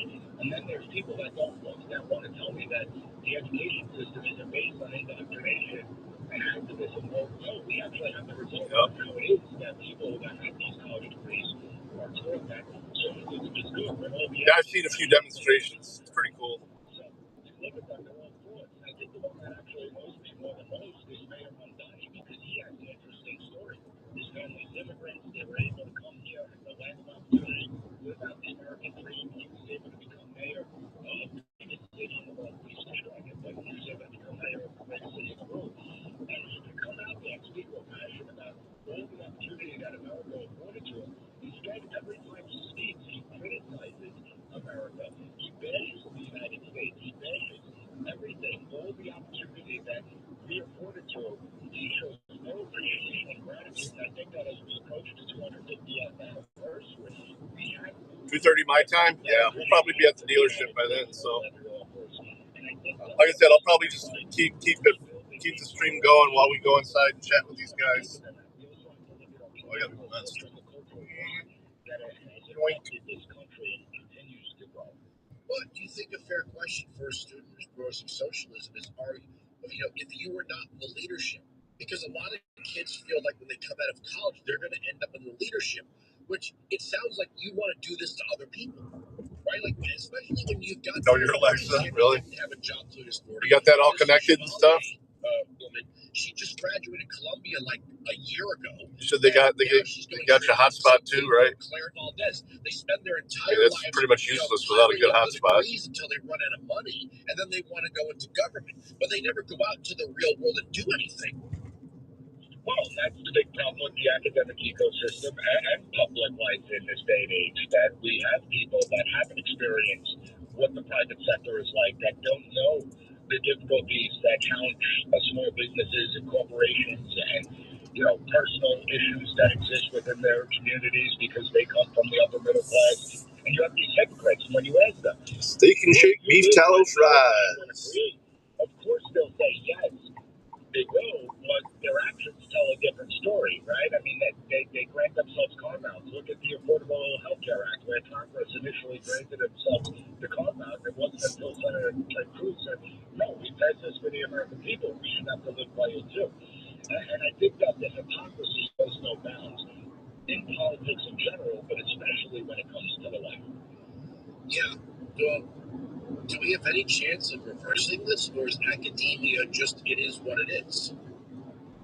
Well, I think that we have a responsibility, because my biggest concern is that even those who do have a love of country, even those who are patriots, who do celebrate America, they are unable to define American concepts like liberty and freedom, and what's the difference between the two. They don't know about limited government. They never read the Constitution. We're at 1:30 now. On one side, you have all these people that were indoctrinated to despise America. On the other side, these people love America, but they were never taught it. They weren't taught what makes America so exceptional. And if you don't know it, how can you defend it? And that's the bind we find ourselves in. I think that as Americans, we have a job to do. We have to get the word out. You're doing it, I'm doing it. But it also comes down to the individual. We're going to be celebrating 250th July 4th. People need to actually read the Declaration of Independence, understand what it says. It doesn't take a long time. You don't need a school to tell you to read it. Read it yourself. Read it with your children, your endless friends. It sounds funny, but we have to preserve the United States, because if the American experiment fails, the consequence will be far worse. Well, in the case of immigration, I always ask people, if you think this is a rotten, racist, bigoted, fascist hellhole of a country, why would you do Never been to Michigan? Here from other countries? Wouldn't you think, hey, stay in Haiti? You don't want to come to this. It's funny, people think of Michigan as like Detroit. Most of Michigan is what we're seeing now, just trees. Lots and lots of trees. The United States for the first time, and they're amazed at what they see, the opportunity, the freedom, the abundance. They're fascinated. And so you see the different perspective. People that come here and look at America through fresh eyes, they see its worth, they see how special it is. A lot of native-born Americans, we've lived that. We've taken our freedom for granted. We don't know how fragile it really is. We've taken the abundance that we have for granted, the opportunities we have for granted. Never able to get you to visit. I'll definitely run you up here. All these immigrants that want to come here because they see how special America is. And then you look at Americans who take it for granted, everything they have. It really is frustrating. There's no other way to put it. Yeah, part of the people that hate this country so much don't recognize that in of itself is a privilege granted to them by the United States of America. There's a whole list of countries out there that you can't act the way you can act here and say the things that you can say here, and even burn the symbol of for sure. Without getting locked up. I'm able to. I'll make it happen. You don't even recognize. You want to talk about privilege. You want to talk about freedom. You want to talk about the right to express yourself. That is something that is unique to the United States. They don't even allow the same type of freedom of speech even in Canada. Does Amtrak go through there? Look at what they say, what makes the United States evil, slavery, segregation, those sorts of things. Well, the American ideals that put an end to those things, was it not? Wasn't it the American ideals of always improving as a nation, looking at your past sins, correcting the past sins? I mean, the same things that they're constantly bashing. Tires on that Jeep are loud as fuck. Are the very things that have granted millions upon millions of people freedom in the United States, but also have improved the lives of millions of people. That would annoy the fuck out of me. Here in the United States. So the very same things that they despise about America. The thing I like about my truck. That's what fueled the civil rights movement. Oh, okay, must be. That we get to enjoy here. That's what fueled that. It is the opportunity that we get to enjoy here. I said, no, it goes heavily through Chicago, between here and Chicago. Check out all this in fact, campus reform. Nicholas Giordano, you have a great. That's where I proposed to Mrs. Doc, was in Chicago. We had taken the train there from Ann Arbor. Federalist.com.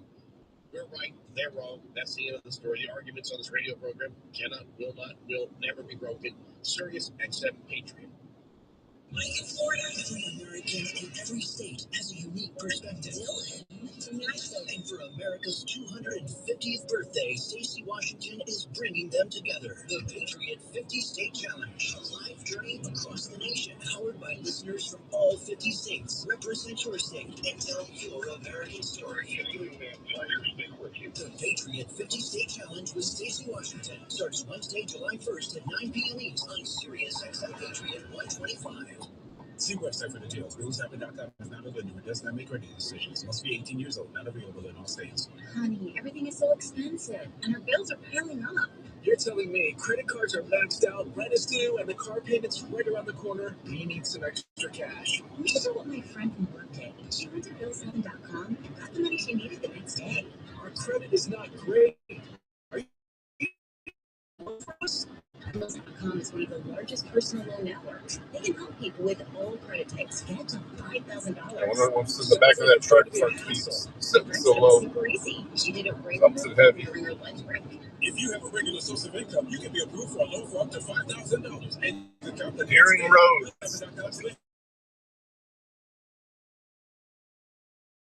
BillsHappen.com, and we're getting our money tomorrow. Wow, that's fast. Problem solved. If you need extra cash, go to BillsHappen.com. That's BillsHappen.com. BillsHappen.com. In the military, the mission was clear. You knew what to do. Now, the mission has changed. Stepping into civilian life isn't about finding a job. It's finding your purpose. I wanted a career that would leverage the skills and discipline I gained in the military. IT just felt right. My career offers class schedules that fit into your life and your methods to work. UP to jumpstart your certification. Did you know your life insurance is an asset you can sell? I'm Dave, CEO of Focus Life. For almost 20 years, Focus Life Insurance policy. And inDOCtriNATIONlive.com, we've created free policy value calculators.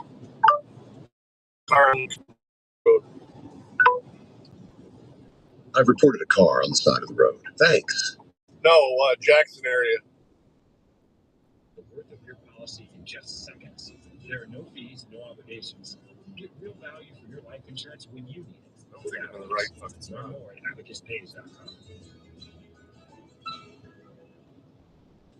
It used to be that stuffing tissues up your nose was really the only way to stop your messy, frustrating nosebleeds. Tampons are the doctor-recommended better option that over 3 million people have already discovered. So what's a tampon? Tampons fit inside your nose perfectly, expand for gentle pressure, and even have a clotting agent clinically proven to stop the bleeding fast. And now tampons are available at Walmart. So ditch the tissue and be prepared for your next nosebleed. Pull into Walmart right now and get tampons in the first aid aisle. From Nashville, Tennessee, home to generations of America's greatest songwriters, a Breitbart News special, The Bee, America 250 soundtrack, an all-inclusive gathering of artists and songwriters sharing the original music inspired by America. Yeah, that train station's pretty crazy there, huh? That's how big it is. America 250 soundtrack premieres July 3rd at 7 a.m. East on Sirius XM Patriot 125. I don't think I'm going to the right fucking spot.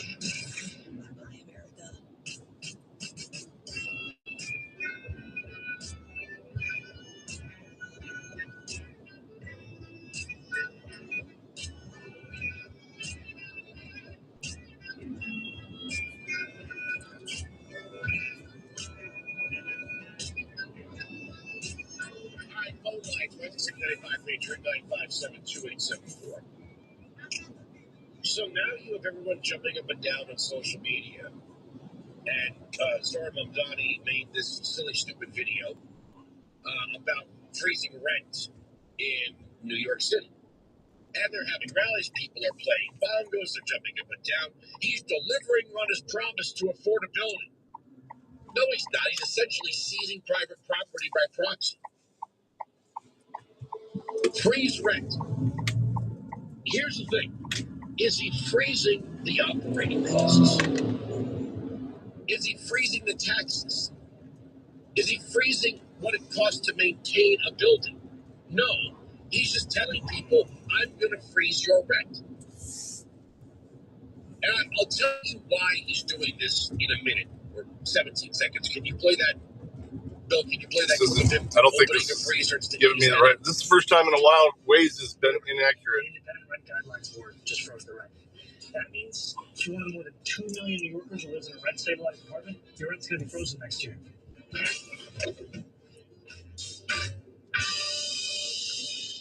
Now, here's what he wants to happen.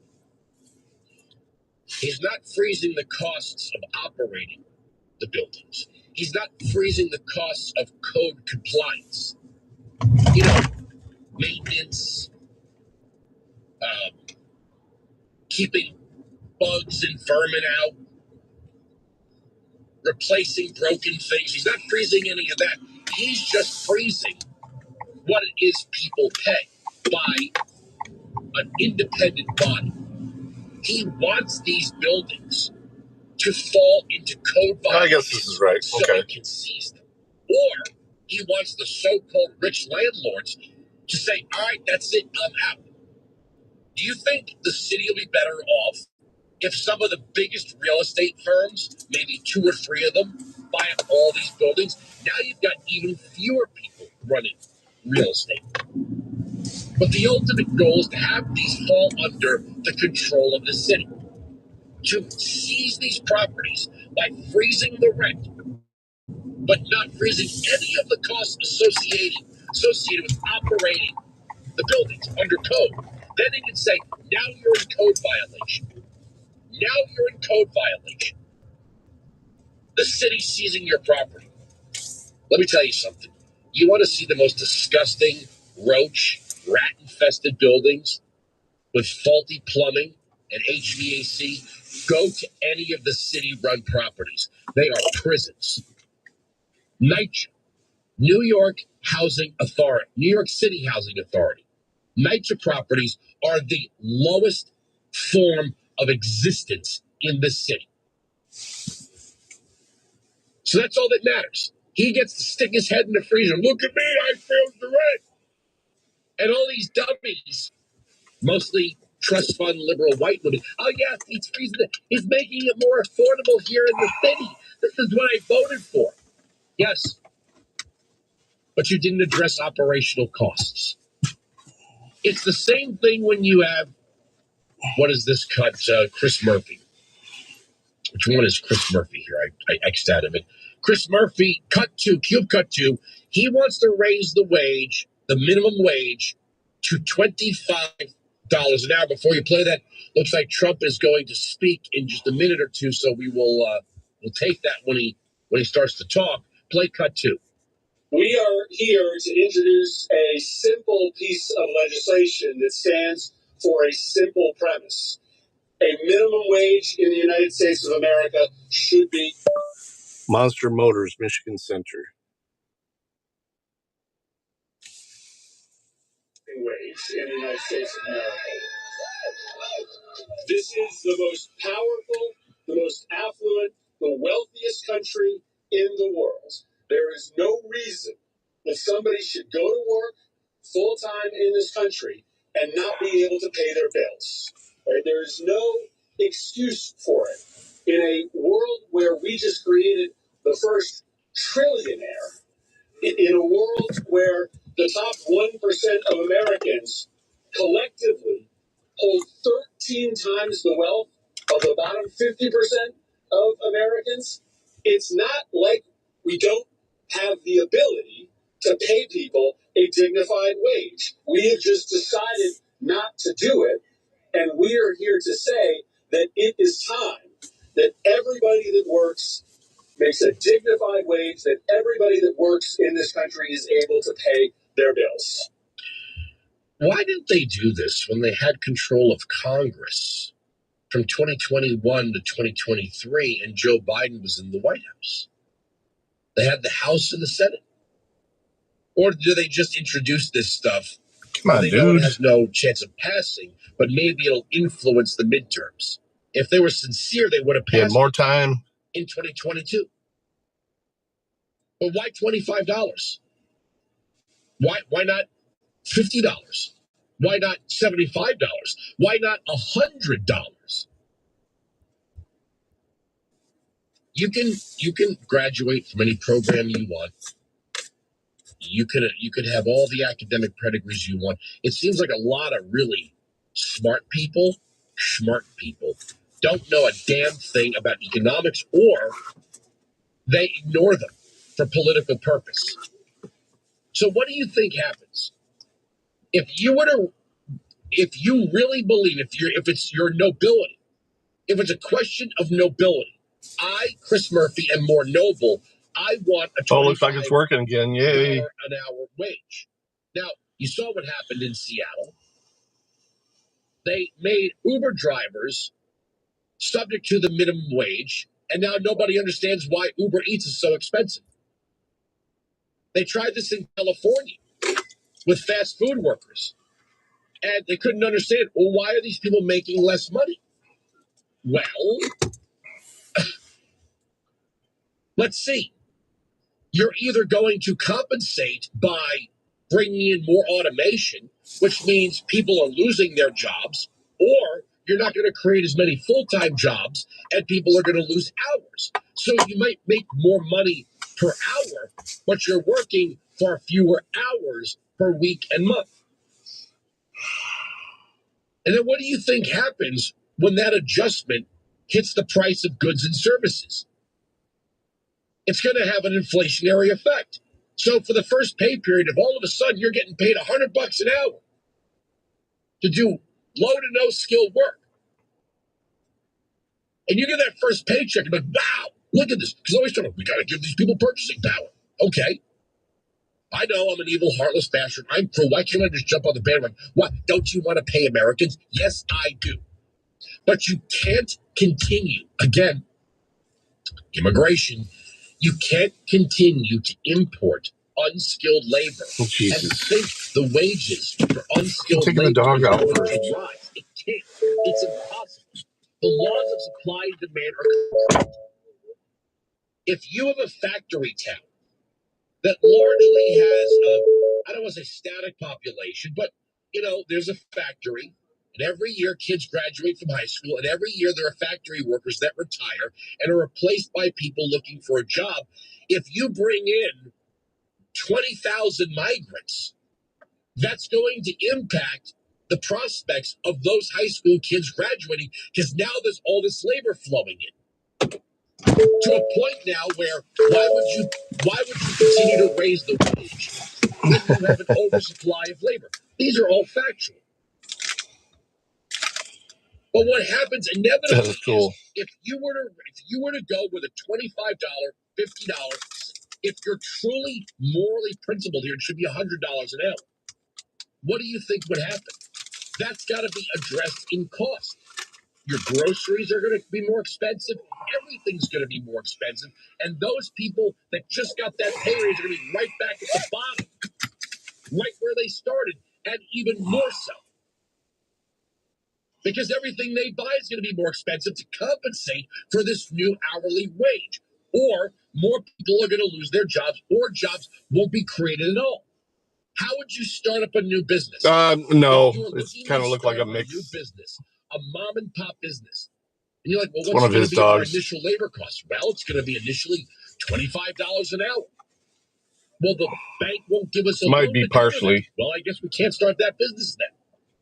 It's not as simple as, I'm a Democrat, let's raise the wage. I'm a Democrat, let's freeze the rent. There are secondary and tertiary effects that these people do not speak of. Either they don't know or they don't want you to know. These are facts, by the way. All right, I'm going to Howdy. take a break. Chuck Flint, Executive Director of the Coalition for Affordability and Prosperity, and former Chief of What Staff. breed is that? For Senator Marshall He's a is going to join Mastiff They are right. They are wrong. cane mix, That's I'm the pretty end of sure. the story. Mastiff The cane arguments on Corso this Pit. radio program cannot, will not, ever be broken. Yeah, Sirius XM Patriot. Big boy. Yeah. Clive Davis. That's a Jackson Animal Shelter. They're doing, there's like, they're doing like I forgot what it was called, not like a clean out deal, but like they're just doing like, they're trying to get as many dogs out as possible. Mm-hmm. And we're looking at this other Mastiff, but right when I walked into the room, it was a deep growl when I walked into the room, so I was like, no, I can't. And they were like, Coda was completely covered through this sponsored program. Okay. Definitely not an attorney. This is Chuck. Do you feel stupid for buying a timeshare? Don't. It's not your fault. You were most likely told you could rent it, and it was a great financial investment. And the deal was available today. It's a quiet little town. Yeah, it is. It's a lot more quiet than Jackson. For help today. Call Wesley now for your free exit information kit. 800-294-3311. 800-294-3311. It's crazy because the dude I used to get CBD from lives 2 streets over this way. Oh, yeah. Isn't that wild? Fundamentals haven't. How'd you find that place? This place? Yeah. Craigslist? That's why investors continue turning to one asset that has stood the test of time. Physical gold and silver. That dealer in LaFontaine is blowing me up. I'm like, dude, I told you that we're going to go somewhere else first, and then if it doesn't work out there, we'll come out. Yeah. Right. Dude, we're just calling to confirm. I'm like, stop calling. You're going to piss me off, and I'm not coming at all. Right? You're wasting my phone battery at this point. Discover why central banks are buying gold, why many Americans are diversifying with precious metals, and how a tax and penalty-free rollover into physical gold and silver may fit into your retirement strategy. Don't wait until the next crisis dominates the headlines. Call Advantage His name's Gold Nick. at 800-900-8000 right now. Consult your financial advisor before investing. Call my moderators. 800-900-8000. Good guy. He like jumps in anytime I realize. 50 years, VP Racing Fuels has dominated racetracks around the world. Did you know your I have a fucking box of those. I should have brought it. Making VP Racing Fuels the logical choice to fuel. Our specially formulated fuels promote smooth first starts and longer performing engine life. What you got? This is your local retailers. Don't let low quality fuels stall your weekend. When it matters most, choose VP Racing Small Engine Fuels. with Tires CK, of matter. course. They're the only part of your vehicle that touches the road, and they're responsible for so much. Acceleration, braking, steering, and handling. Tread confidently with new tires from Tire Rack. Whether you're looking for expert recommendations or Is it one gear? Tire Rack makes There's left, there's a hybrid. shipping. It's, Protection. well, no, it's just smooth shifting. But the boost is electric boost. Bring your new tires to your So home it's or a office 4-cylinder and turbo install with it on electric site. boost. And Tire Rack has the best selection of tires from world-class So that's brands. in economy mode. I put it in performance mode. Test them on the Throw me road back. on their test track. Learn how the tires you It's want called, tackle evasive maneuvers. it's like Tesla's Drive version of and stop in ludicrous. the rain. Just handle your everyday commute. Go to TireRack.com to see their tire test results, tire ratings, and consumer reviews.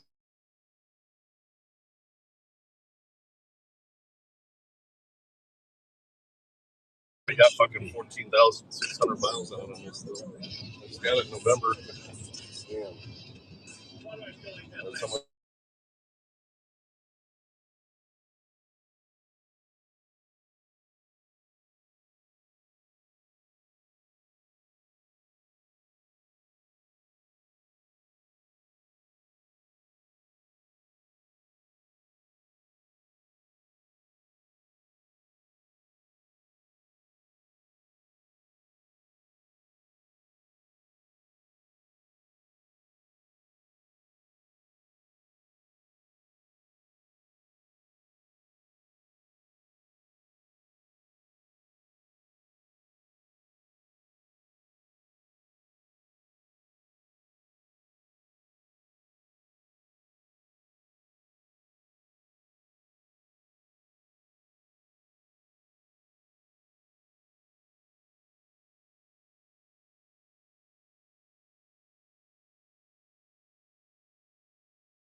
say. But is it? You don't sound any different than them on immigration, on single payer health care, and any of these things. First time it's done a complete crash like that in a long time. Threatening your seat at the table, and then you've got some other Democrats who are like, well, if the revolution's coming, I better join it now. Like Elise Slotkin, who's like, well, we need new leadership. So it sounds like what's happening here is Hakeem Jeffries feels like his seat at the table's being threatened. They don't even like AOC. I don't know if you saw that video of mostly white leftist girls that moved here over the past 3 years, but they were at like the Mamdani victory party. Hakeem Jeffries came on and they were chanting, "You're next." So Hakeem Jeffries is not left enough for them. I think he's walking and some of the other members that are talking about this. 13 Cougar sightings in Michigan so far. Oh yeah. The real socialists in It's amazing how much gas is, how expensive it is up here. How much is it down there? $3.28. They've got a lot of these same goals. Fucking kidding me? Oh. I don't think they're quite as radical. Well, I get it at Sam's Club, so it's usually Like 50 cents cheaper. about 50 cents cheaper. Yeah, that was at Costco. That's fucking insane, though, dude. Fuck. It's even cheaper in Indiana. That was the point. And, it's so dangerous. I would say, in no places it works. This thing is sweet, dude. Here. Switch it over to it's normal. Margins there. They want to run the grocery stores. They want the government to We got to go 4.3 miles. I want to read a quote for you. You're at the New Democrat Coalition to release its affordability agenda, a one-year initiative, prescription price caps, directing the DOJ to target grocery store bad actors, and a bill banning electric shelf labels. I mean, you'll have to explain that. Everyday driving, efficient driving. It's so cool. And efficient driving, when you let go of the gas, it charges the battery. Damn. It's a non-plug-in hybrid. That's what's up.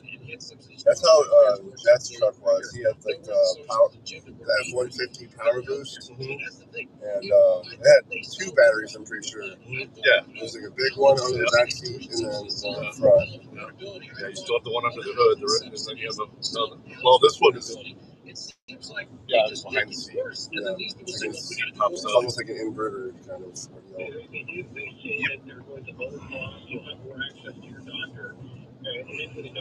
The thing is, there's hardly any manual controls on this thing. If fucking dashboard goes on, you don't know how fast you're going, nothing. Well, with Waze, you could. Yeah. I always keep that in my head. Yeah. If my speedometer ever goes up, just pull up Waze, and I'll be okay. GPS speed. And also Waze tells you the speed limit in your area, too. Yeah, that's way true, too. Thing is, that Waze says I'm doing 76, and my speedometer says I'm doing 74. I trust that one more for sure. Yeah, GPS speed is. And the gap gets bigger as you go faster. So if I slow down to like 40 miles an hour, it'll say 40. Yeah. So it's estimating because it's pinging constantly, to the satellite.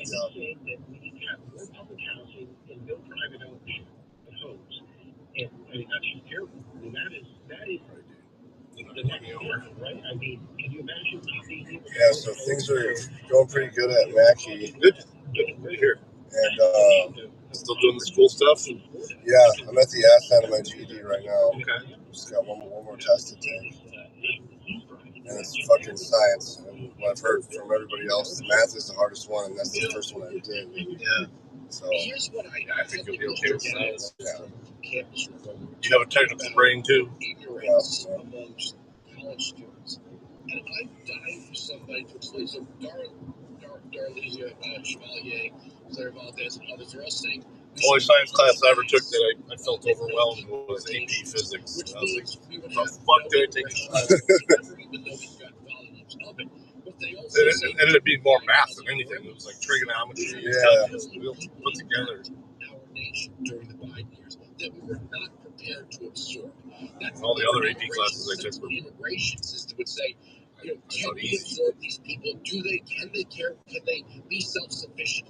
Are they going to be a public charge? Are they going to force us to divide resources? When we talk we're still waiting for the current owners to Because it's kind of like a purchase contract we're doing.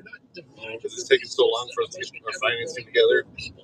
And basically, we're just going to take over management and pay them rent, on the business. With the guarantee of single-payer health care, free government-run education, and guaranteed housing. And then once our business loan comes through, But you can't scale it because Norway's got a population pay it off. roughly 5.5 to 6 million. We have a population of 350 million. But they don't report people. No. Look at their statistics. They're 0.3% of their population lives below the international poverty level. But their Like I said, immigration is near to the mortgage refinance, we're going to pay off all my credit cards, pay this off, pay the Trailblazer off. Can't pay hers off because it's a lease. Yeah, I was looking into leases, but I just don't think it's really. You're stuck. And you're really mileage limit. Miles is one of the biggest things. Right now it's cool because she's pretty much working from home. So. Hell yeah. I mean, they have a 7-year process. It's very tedious to get citizenship there. Yeah, if she gets a job that's like Defiance or something like that, or she was at Green Springs, dude, that's an hour away. You see how many miles I put on this. It's the only thing that sucks is it's a fucking 5-year loan, too. So I went ahead, as I was approaching 12,000 miles, I was already 12 months, 12,000 mile warranty. Yeah. I went ahead and bought a service or extended warranty for it through Ford. Yeah, that makes sense. Well, that's an extra $100 a month. But still, then it's good up to 150,000. Yeah, because worst case scenario, like that, I had an extended warranty on that fucking thing there, but it wasn't through the manufacturer. It was through some company that fucking dealership hooked me up with. Ended up being a fucking scam. Yeah, that happened with my first the blue F-150 I had. Because that transmission was supposed to be covered on it, and this is fucking bullshit. With this one, man, everything is covered. Even I get free oil changes. Thing is, though, I've only had to change oil one time in this so far. Is that every 10,000 miles? It's every 10,000 miles. That's wild. But it's all synthetic. It's full synthetic, so it's expensive. But because of the purchase of this shit, you get Ford points when you buy Ford stuff. I was able to use my Ford points to cover the first one, but now the warranty is going to cover the future ones up to 150,000 miles. And they do everything. They do it right there at the dealership. They do a full oil change, check everything. Do at every mileage, threshold. There's checks that they want to do. Fireworks going off this week. Those are all bunk ones, though. Did you see there was a huge firework bust in Detroit? It was like $50,000 worth of illegal fireworks seized or something like that. Well, that's one of the things Bill, my partner, bar purchase. He sells illegal fireworks. It's the good ones, though. Yeah.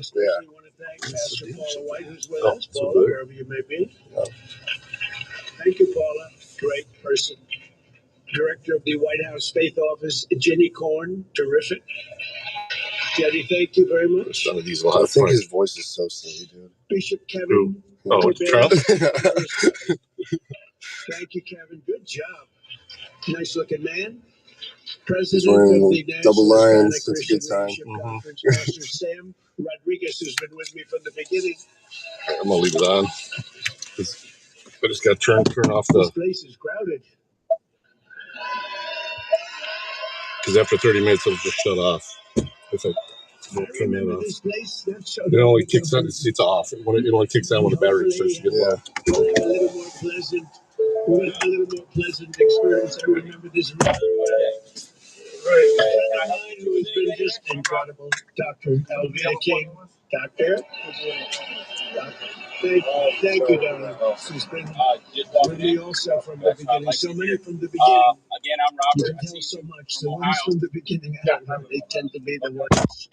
They're the ones they stay, and they stay like nobody. And we appreciate all of those people. And Ambassador to the United Nations, who's doing a really great job. Mike Waltz, he's around here someplace. Mike, doing a really good job. And just over 1 week from now, we will celebrate the 250th anniversary of the Declaration of Independence, marking 2.5 centuries of glorious American freedom. And thanks to the extraordinary work and incredible devotion of patriots like those people in this very, very crowded ballroom, today I can proudly report that on the edge of our 250th year, America is back. It's back. It's back. I believe better than ever before. And I'm especially pleased to say that, likewise, religion is back in our country, bigger and stronger than it has been in many, many years. Been reading all of those reports. Religion's really, it's going up. If that were stock, we'd be very, very rich, all of us. It's been great to watch. And as I've said before, to be a great nation, you have to have religion and you have to have God. We got no choice. We'll pick this back up on the other side. Sirius XM Patriot.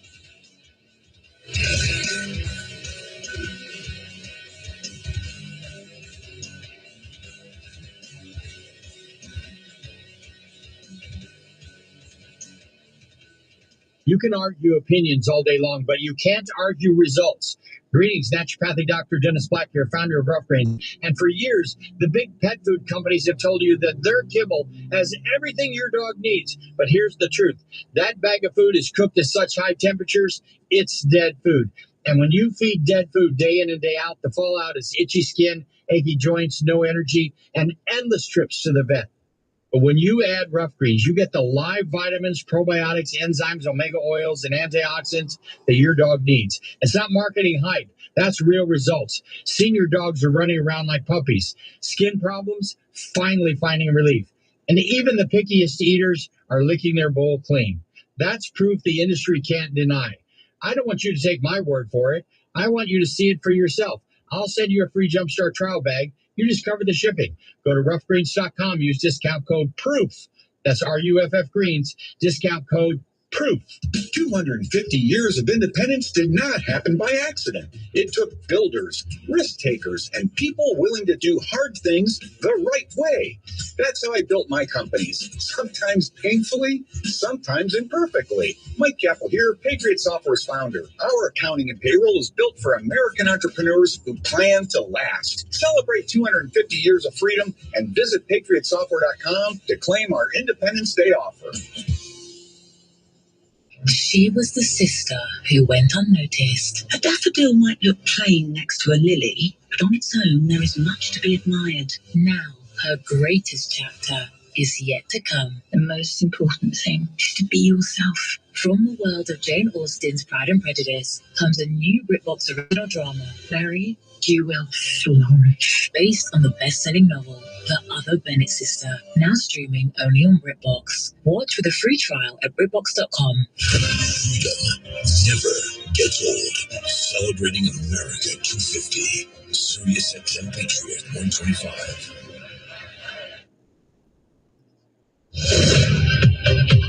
Breaking news at Town Hall. I'm Bob Agnew in Washington. Venezuelans are taking the search for missing loved ones into their own hands today in the aftermath of those back-to-back earthquakes this week.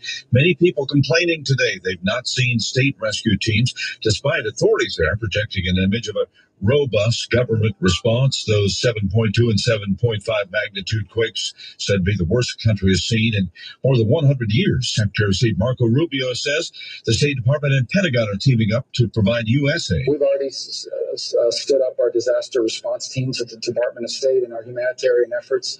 It's something we did very well in Jamaica after that storm, and it's something we're really prepared to do now. So I already spoken to Secretary Hegseth. The Department of War is going to have to play a big logistical role here because they have the ability to land in challenging places. SRN News and our parent company Salem Media are partnering with Christian nonprofit Food for the Poor to rush emergency aid to victims of the tragedy. Listeners wanting to help can find an online banner at the top of our website at srnnews.com. President Trump says Iran will use unfrozen assets to purchase billions in U.S. farm products. Just one way the administration is opening up new markets. Europe, we've opened it up because they had it closed. In Asia, South America, Australia is now allowing U.S. beef into its market for the first time in more than 25 years. And China is committed to purchase at least $17 billion in U.S. agricultural products. At least 5 arrests have been made after damage to the Lincoln Memorial reflecting pool. Vandals who targeted the newly renovated Lincoln Memorial reflecting pool are now facing consequences. After critics blamed the Trump administration for damage at the landmark, investigators say vandalism was the real cause. Officials say multiple suspects damaged portions of the pool, leading to arrests and federal citations. Repairs are already underway ahead of America's 250th birthday celebration. Willie Nelson, Washington. More of these stories at Town Hall. Just hearing the word IRS can make people break out in a cold sweat. No one wants to deal with the IRS, and now you don't have to. The good news is Legal Tax Defense has been successfully negotiating with the IRS for more than 15 years. It doesn't matter how much you owe, whether it's $5,000 or $5 million. You deserve the best in the business on your side, and that is Legal Tax Defense. Even if you're working with someone else and just want a second opinion, there is no cost or obligation to call. They can prevent levies, liens, wage garnishments, even file back tax returns. And the best news about Legal Tax Defense is they won't take your case unless they know they will reduce or eliminate your tax debt. Call Legal Tax Defense right now for a free, no-risk consultation. 800-292-7875. 800-292-7875. You have nothing to lose, but everything to gain. 800-292-7875. WNBA player Alyssa Thomas has been suspended for 1 game after a hit to Caitlin Clark's throat. The WNBA has suspended Phoenix's Alyssa Thomas for 1 game after she made contact with her fist to Caitlin Clark's throat in Wednesday night's matchup against Indiana. It happened in the second quarter and was deemed to be a non-basketball act. The league gave Thomas a flagrant foul 2 penalty for it. No foul was called on the play by officials. The WNBA is allowed to review a game to reclassify a flagrant foul or to classify as flagrant any foul not called as such during a game. Thomas will serve her suspension on Saturday when the Mercury visits the Toronto Tempo. I'm Lisa Dwyer. Carlos Mendoza has been fired as manager of the underperforming New York Mets and has been replaced by Andy Green. New York is 34-47 following a 6-game losing streak. More at The fusion of rational thought and political analysis. This is what your brain has been waiting for. News, politics, and issues. Enhanced. You have just joined the Will Count Majority. I will cut my intro to go back to the Faith and Freedom Conference with President Trump speaking live. So that, but we had to fight the good battle, but we won every time. We slashed federal funding for any school that pushes transgender insanity on our youth. We expanded the Mexico City policy to stop taxpayer dollars from being used to promote radical gender ideology around the world. Radical gender ideology, it is. I made it the official policy of the United States government that there are only 2 genders, male and female. That wasn't too tough. That was sort of an easy one, but we have a man running in Texas who thinks there are 6 genders. I don't know what. He's going to have to discuss that with us. Can you believe it's 6 genders? And we officially banned the chemical and surgical mutilation of our children.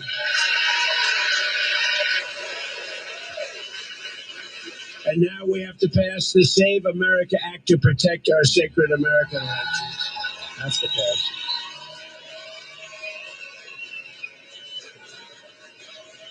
Hard to believe, right?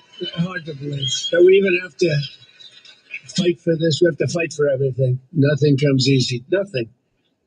All voters must show photo ID. Not so bad, huh? All voters must provide proof of Citizenship, is that so hard? And we're finding the Democrats and a few Republicans who are doing a tremendous disservice to this country. We have a few Republicans that are fighting it. Lisa Murkowski of Alaska. You should call her and tell her to get on the ball. She'll never win another election, I can tell you. She's got to vote. It's called the Save America Act. It's voter ID, ideally photo ID, right? So you can look and you can say, oh, that person's okay. Or for lots of reasons, that person is not the same person. We want proof of citizenship. And we want no mail-in ballots except for illness, disability, and military deployment or travel. We'd be very judicious. Look what's happening in California. The ballots still aren't in. They're still not. Can you believe it? Weeks afterwards, you know what's happened? They're cheating. The kid won, or he was certainly in the top two. I don't know him. I never met him. Spencer Pratt. And he went away quietly. We didn't go away quietly, but he shouldn't go away quietly. He should protest because it was, in my very strong opinion, that was a rigged election. That kid should be in the runoffs. The woman who edged him out after like a long time, days and days. And then you'd hear reports, Spencer Pratt is not doing so well, even though he was strongly in the lead. And then you hear Spencer Pratt has a 20% chance of being in the runoff. I said, they just rigged the election. And then you hear that a woman who nobody ever heard of is in the runoff, not him. And then they tried to hurt Steve Hilton, too. Then I called the U.S. attorney and I said, you have to look into this because Steve Hilton did great. He's running for governor. And you could see it. The election was there. He was doing great. Then day after day, you'd hear reports about vote counting. They go on for weeks. You know, Colombia just had an election. The country of Colombia, 30 million voters. And I endorse. I'm endorsed. We do so well with endorsements, like almost 100% success. But I endorse somebody running, El Tigre. El Tigre. I liked him. You know why? Because he likes me. I don't know. He used to talk about Trump. I like President Trump. I don't know. How can you not let? So I endorsed him. I didn't know. He was in way down the list. He was not going to win. No chance of winning. I endorsed him and he won. And he just announced he won. But think of it. They had 30 million votes. By 9:30 in the evening, every single vote was counted. And there were no complaints. He won. Every vote was counted. Here we are in California. They're going to go for weeks and weeks and weeks. And you know what they do? They cheat. How many votes do we need? How many votes? That's why they take their time. How many votes do we need? Okay, here they are. It's terrible. We're a third world country with elections. And we will also enshrine a permanent law that says very easily and succinctly, no men in women's sports and no transgender surgery for our children. Never forget, if the radical left ever gets the chance, they will bring all of this insanity right back at levels that you've never seen before. You will never have seen anything like it. If they ever get their chance, and they're trying like hell, I call them the Democrats. I exchange an E for a U, the Democrats. And it's trending number one, the word Democrat.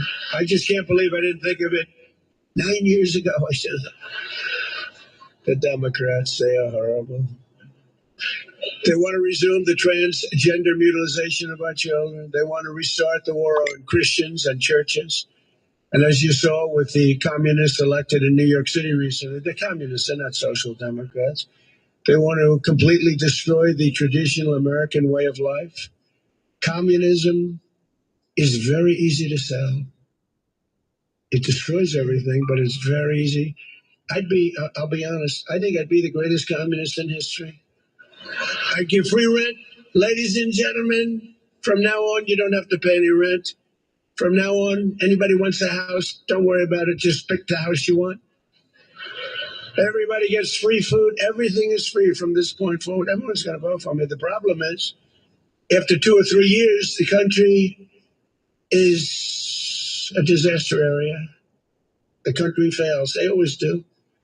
It always does. So easy to sell. That first year, boy, you're the most popular. It's happening right now in New York and California. But you'll start living in squalor. You'll live in squalor. There will be no food. There will be no housing. There will be no military. There will be no law and order. There will be no nothing. There will be no nothing. You'll be a third world inhabitant in every way, and everyone will suffer or die. You'll suffer or die. That's what happens. For thousands of years, it's been happening by different names. Thousands of years. I'm telling you, I'd be the greatest communist in history. It would be so easy. You wouldn't have to work. You could stay home. The problem is a couple of years go by, the whole place collapses. Always does. Always has. But I'm sorry to say, but assassinations of those who oppose them is a very important element of their ideology. Assassination's a big deal for them. They're animals. They're animals. In many cases, they're not smart, but in some cases, they are. It's easy for them to get followers because they make promises that they know they can't keep. And the Democrats aren't fighting back. That's why they're dumb. They're not fighting back. They're afraid. I watch Schumer. He's afraid to fight. I watch guys that are pretty normal and guys that we oppose. They're afraid to fight. The Democrats have taken a tremendous turn left. And many of these people, I looked at some of the people that got elected the other night in New York. And these are in many ways stupid people, in some ways and intellectually probably pretty smart, but they're people that want to destroy our country. They hate our country. They hate our people. They hate the Democrat Party. The Democrat Party is in big trouble because this isn't stopping with New York. This is going on. It's too easy to get elected, giving everything away. Too easy to get elected. Very dangerous, but you'll soon have nothing left. That's the problem. In many ways, they're allowing them to just go their own way, do your own. We don't want to take a chance on saying anything bad because we're afraid we're going to lose our jobs if we do. They're afraid they're going to lose their election if they even think about saying anything bad about this new breed of sick people. They're not smart enough or tough enough to fight the plague that's happening. It's happening right before your very eyes. If they fought them the way they fight Republicans or the way they fight me, they'd be victorious. They didn't beat us, but they'd be victorious against the communists. But they don't have the courage to do so. So they're turning communists themselves, becoming a communist party.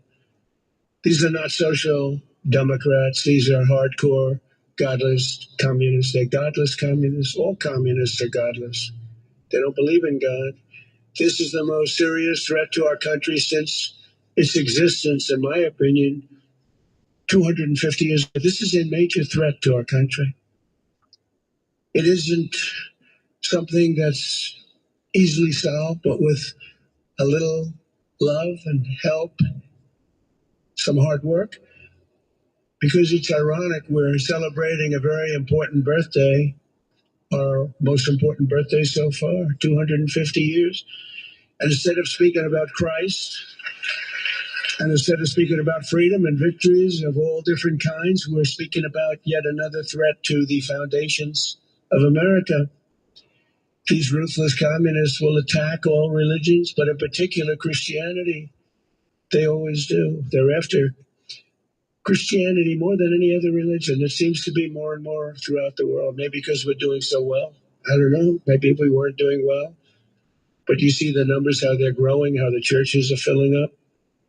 It's a beautiful thing to see. I mean, look, it happens to be during my presidency, so I don't mind taking credit for it. I'm very proud. But a lot of great things are happening. All communist countries attack religions violently. It's part of their deal. As you know, we recently struck Nigeria and largely ended the slaughter of great Christian populations. They have a great Christian population. They were being butchered. Thousands and thousands of people were being killed. Children, women, old people, just being slaughtered, hatched to death. They know that if they go further, the attack will be far greater, and that They don't want to really get involved anymore so much. You know, we hit them very hard. We knocked out their leader. We knocked out their second leader, their third leader. Sounds a little bit like Iran, actually. That's all about a different cause that we have to do because we cannot let Iran have a nuclear weapon. Can't let it happen. So I'm saving Christians throughout the world, even though we are not in those various countries where you read about this. But they'd like to make our country just like those countries. That's where they started. They started right where we are right now. But I'm saving them by hitting these terrorists very violently and very hard. We're hitting them very hard by the greatest weapons on earth, taking them out. We know where they are. We hunt them down and we take them out. Think of it. They go into a village and they just kill everybody. It's like crazy. They will close your churches in this country. They go communist, and they're trying to. They will kill your people, and that's what they're about. They want to end religion. They have to end religion because their ideology doesn't work. If you have strong religion, people like you that are so incredible and love our country so much and love God, this is the greatest threat to our country since its founding, in my opinion, 250 years ago, what's happening right now. It's the greatest threat. People don't look at that. Well, oh, 3 people were elected. No, it's many more than 3 people. And the other people are being swayed because they don't have the sense to see what's happening. They don't have the sense. Their followers are not leaders, even though they're politicians, in some cases successful ones.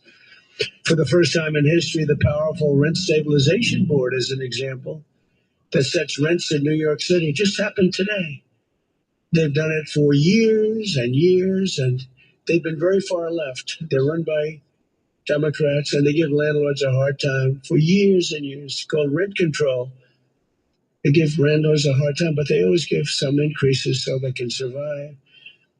But they just came out, first time ever, with a ruling, 0 rent increases for landlords, 0 for the next 2 years, despite the fact that energy, supplies, real estate taxes, and just about everything else has gone up.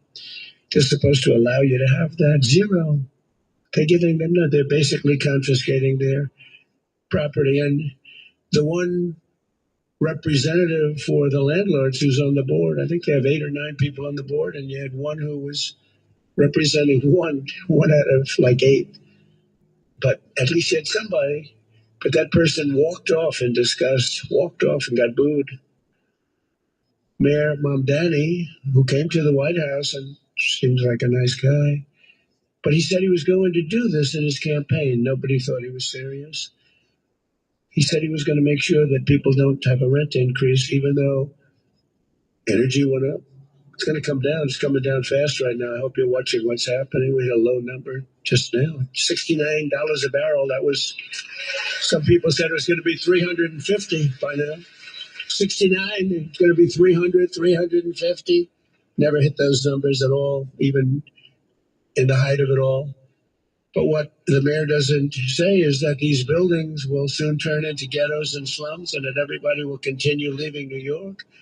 And as this spreads throughout the country, very much like an uncontrollable form of cancer, the country itself will be taken down. It will be third world, strictly third world. And it's happened many times before to very big and very powerful countries. But it's not going to happen to the United States of America. No.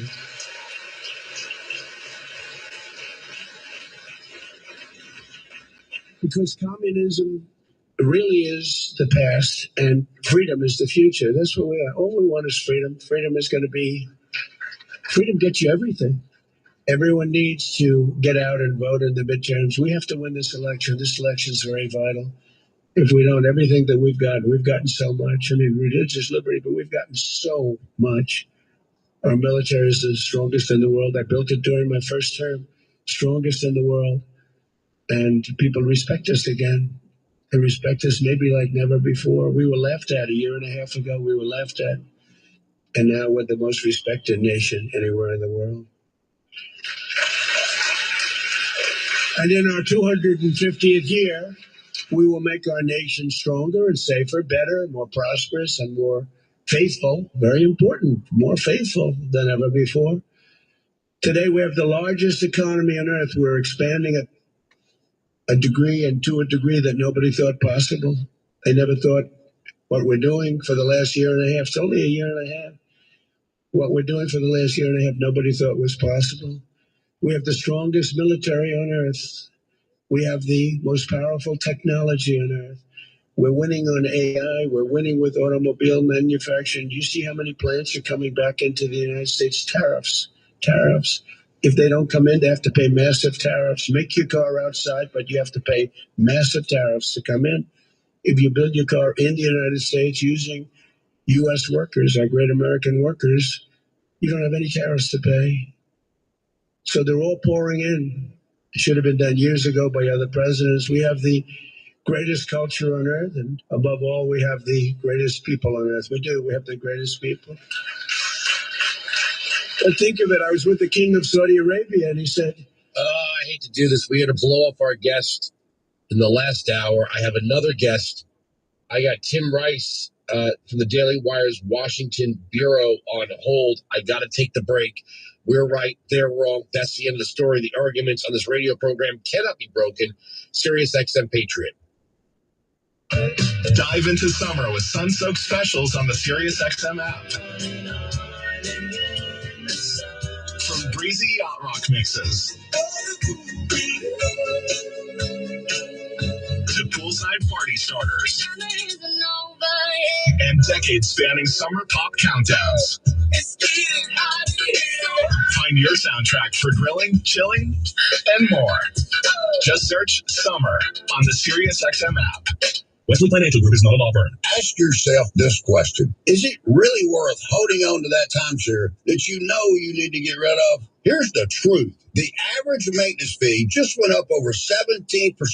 That could have been 117%, and there's nothing you can do about it. When you buy a timeshare, you give them a blank check for annual maintenance and assessment fees. I'm Chuck McDowell, founder of Wesley Financial Group. For 15 years, I've helped over 50,000 families cancel their timeshare. Not sell it, not transfer it, cancel it. Did you buy a timeshare because they told you it was a great investment and your maintenance fees would never go up? That's a lie. Are you ready to get rid of your timeshare once and for all? Simply call us and I'll send you our timeshare exit kit that explains all your options for cancellation. Call Wesley now for your timeshare exit kit. 800-848-1331. That's 800-848-1331. 800-848-1331.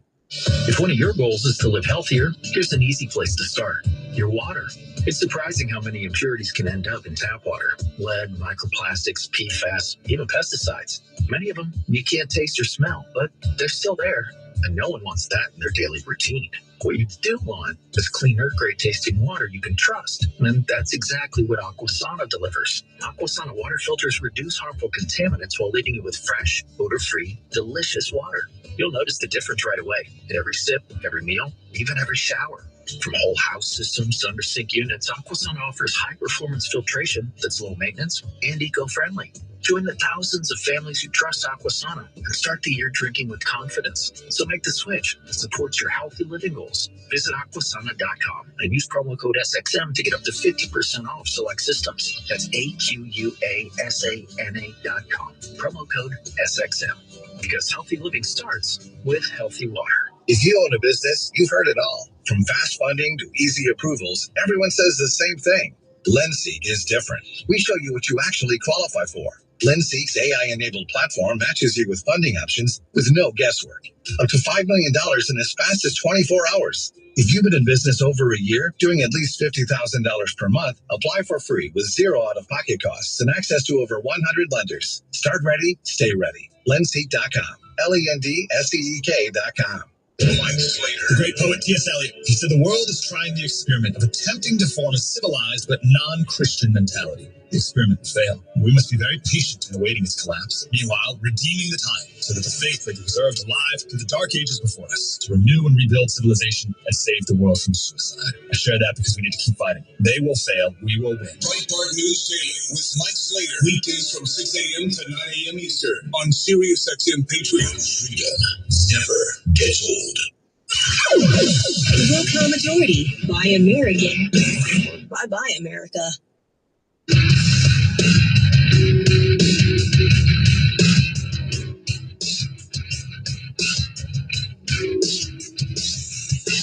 All right. I got Tim Rice, the Daily Wire's Washington, D.C. bureau chief, on hold. I'm going to play a clip of J.D. Vance. Now, just let me set this up without sounding too self-indulgent. You know, if you've got kids and they're on social media, you know, I'm Gen X. I'm a product of the 80s. My 20s, I was in the 90s. But it's funny how my kids discover songs from the 80s. And it's not like they're listening to, you know, our 80s on 8 for the most part, unless they're in the car with me. But it's just funny how they will glom onto things that get put out on social media, and how maybe this influencer or that influencer or whatever it is. And for some reason, some song has a massive resurgence online, and then the kids all download it.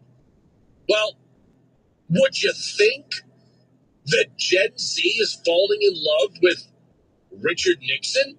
Play cut 10. I'm actually fascinated by Nixon as a character in history. I think that his historical legacy is enjoying a bit of a renaissance, but I think deservedly so. As I joke with Robert backstage, if Watergate happened tomorrow, it would be like a 12-hour news story. Like, the idea that it would have taken down a presidency is crazy. And by the way, if you look at the story of how the deep state took down Richard Nixon, it's not all that different from what the same groups of people, the same institutions tried to do to Donald Trump in the first Trump administration. There is a parallel.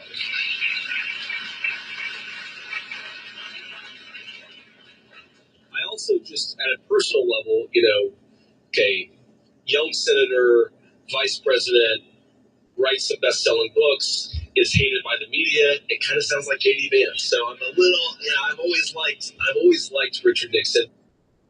Okay, Tim Rice. What is going on? This is like, you know, it's like when young girls discover their mom's baddie fashion and they want to go out wearing, like, you know, like something from 30 years ago. Gen Z's falling in love with Richard Nixon. Yeah, and you know, I'm really jealous that I didn't think of comparing it to when young people find like 80s and 90s songs or even 70s songs when they become popular TikTok sounds. That's a phenomenal way of thinking it, because it's sort of the same thing, right? So the story behind this story is that I just saw, you know, Vanity Fair and the Washington Post and all these outlets writing these hysterical pieces about, you know, the kids like Richard Nixon. It's so bad. What's next? They might like Trump. They might realize that not all Republicans are evil. So I started digging into it. And, you know, it turns out that what it is that the Nixon Foundation, where the vice president was speaking, has this really great team of young folks running it now, and they're really good at social media. And they're putting out these really funny Gen Z-style edits and videos and memes of Nixon. So that's what sort of started this. You know, it started as a meme, right? Kind of ironically detached. Oh, you know, we're Nixon maxing this summer. But I think what really happened, and the reason it stayed, and it's more than just a fad, is exactly what the vice president said, which is Gen Z is reading the kind of the true story of Nixon, right? Not the official narrative you learned in high school, which is he did Watergate, stagflation, open China, end of list. You can't. That's all you can say about Nixon. And they're seeing a lot of things that he has in common with President Trump. I think this generation, you know, growing up, coming of age at peak woke, watching all the Black Lives Matter stuff, watching all pop culture get incredibly political, then suffering through the COVID lockdowns and the Biden presidency, basically just being lied to by the political and media establishments their entire adolescence.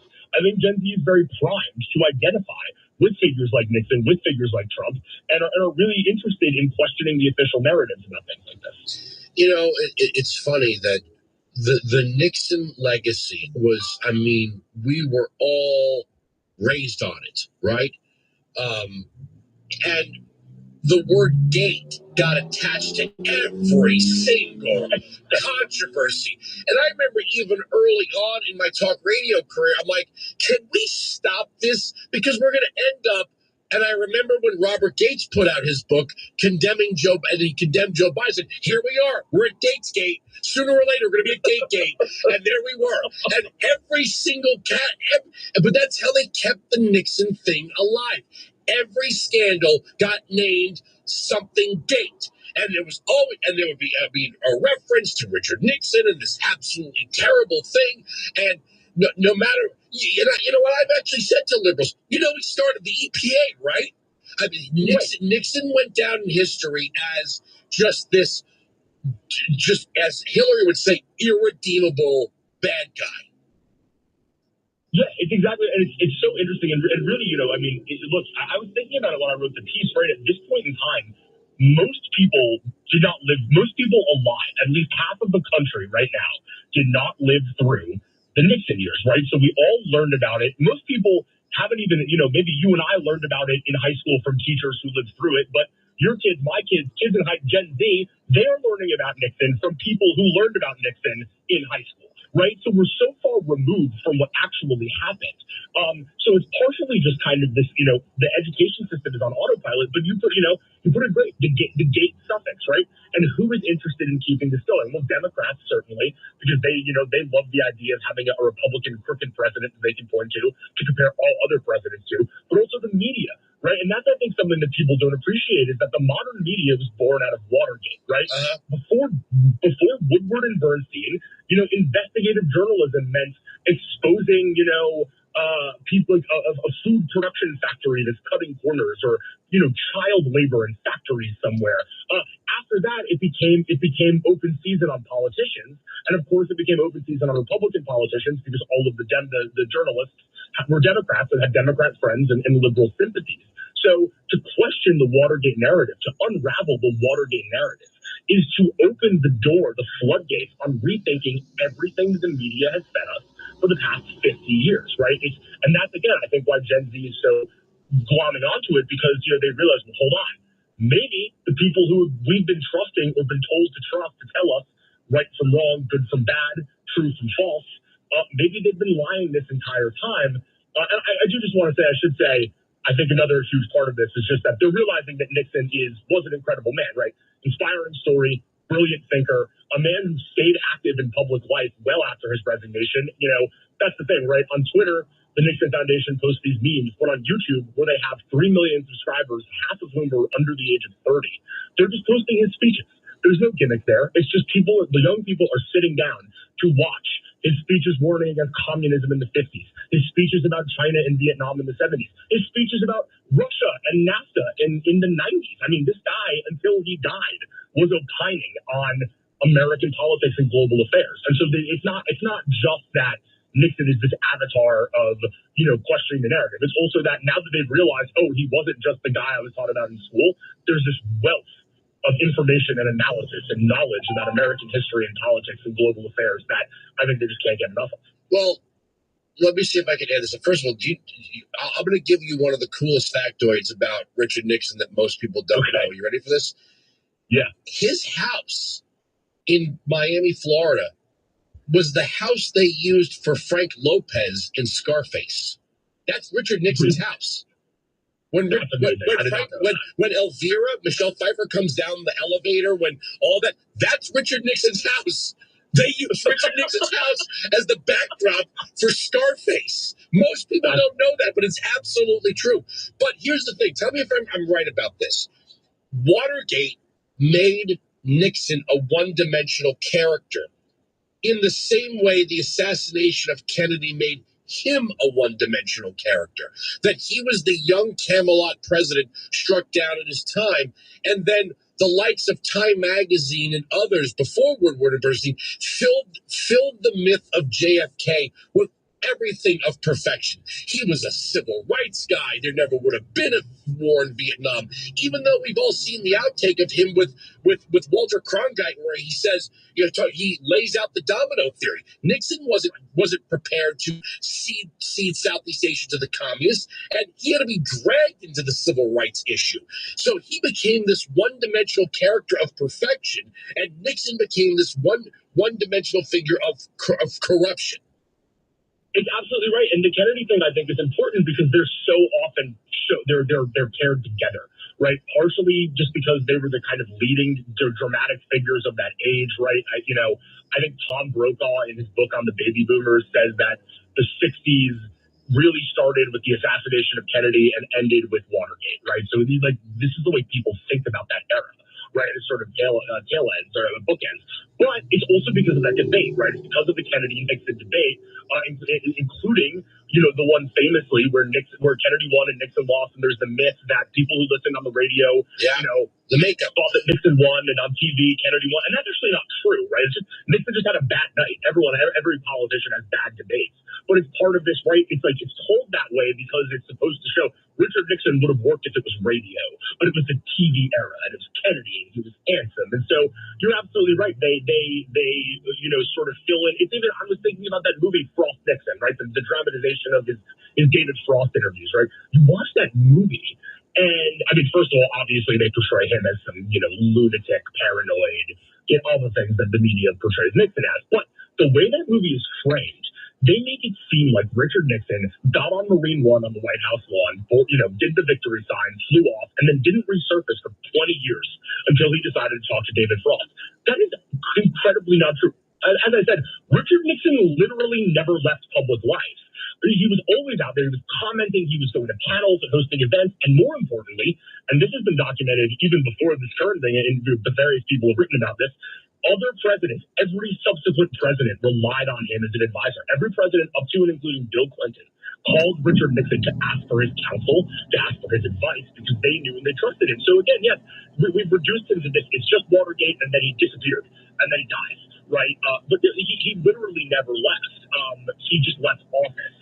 And it's crazy that that's the narrative that everyone has been saying, because it's not like this was the 1800s. There's videos of these things, right? There's records. We see it. You can just Google it. You can go, obviously now thanks to the Nixon Foundation, but even before then, you can just go on YouTube and find him on firing line with Bill Buckley or giving his speech at a university or whatever it is. So yes, I'm jealous of all the ways that you're putting this, because I'm going to start stealing them, thinking of him as sort of like, yes, they position him as the anti-Kennedy in a way that is just completely not fair. Well, this is what I would say to young people. I would be like, and this is what's funny. We had the senior education fellow from Campus Reform on earlier. We're talking about, young people, especially college-age students, not knowing a whole lot. And if you were to go to a bunch of young people and say, Kennedy, Nixon, who ended the draft? They would, I guarantee you, they would say it was, or at least, or you say Carter maybe. They would pick the Democrat. No, the draft ended because of Nixon. Who established the Environmental Protection Agency? No way they would believe that was a Republican. Who signed the Clean Air Act and the Endangered Species Act and the environmental and all this stuff? They would never believe that. These are things that you would think would be absolutely, so absolutely supported on at least a rational Democrat. Like, whoa, dude, Nixon ended the draft, and protected endangered species, and tried to clean the water and the air and all these things. All you know is two things. Watergate, it was one of the masks in Point Break, and you probably didn't even see that movie. Well, yeah, and it's also, I mean, hearing you said this too, right? And going back to the Kennedy thing, right? It's amazing that everyone at this point, everyone knows that Kennedy was a philandering, drug-addicted, kind of just an absolute, like his brothers, all kind of like his father. He was not a good guy in that sense, but that's part of the mystique, right? It's Marilyn Monroe, and it was this, and he was hanging out with Sinatra and whatever. So we turn these very negative things about Kennedy into these glamorous positives, and then Nixon, devoted father and husband, married to Pat, good dad to Trisha, just liked to watch TV and eat cottage cheese and play with his dog.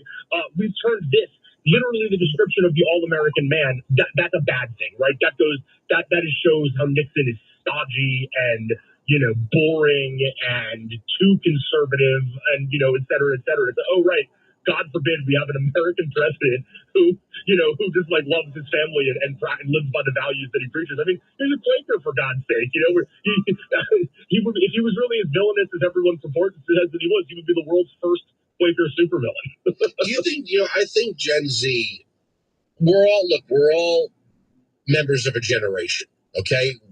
That's the reality. And every generation has a pivotal thing that happens to them, something that defines the generation, or at least for a majority of the generation. And I think the lockdowns and the lies we were told is something that Gen Z and Gen Alpha has affected them in ways that maybe other whether it's Pearl Harbor or the Kennedy assassination or, what have you. And then the lies that we were told about January 6th, kind of like Watergate, that, history looking back, Woodward and Bernstein weren't very honest about who Mark Felt was. Mark Felt was kind of the James Comey of his time. Yes. I mean, Mark Feltz, who also was the mastermind behind COINTELPRO, the FBI's illegal and illicit program to infiltrate and destabilize the Black Panthers and the Weather Underground and radical leftist movements, which, look, I'm all in favor of destroying the left, of course. But, I mean, Mark Feltz was doing some pretty just aggressively illegal, violating, you might disagree with the leftists, but he was just violating their constitutional rights. And he had an axe to grind against Nixon because he got passed over for the FBI job. But again, the Comey thing is a great comparison. And I think you're absolutely right. And I really think that the lockdowns are going to be, maybe not since World War II, has there been a generational moment that is going to be so impactful. And I say that as an older millennial. For my generation, it was September 11th and the war on terror, which is obviously a pretty monumental thing, right? That changed the country, that changed the world, but it didn't change in the same way the lockdowns did our day-to-day lives. And it didn't make us, I don't know how they do it. I don't know how they're members of Gen Z. I mean, people talk about how kind of they have mental problems and they're all on, antidepressants and none of them are normal. I'm amazed that it's not all of them. I think having to live through that, at least those of us who were adults, got to eventually say, okay, we did your 15 days to slow the spread. You're obviously lying now. I'm going to go outside, right? And we got to keep going to our jobs in some form. Some of us, I was in the first Trump administration at the time, so I got to go into the office.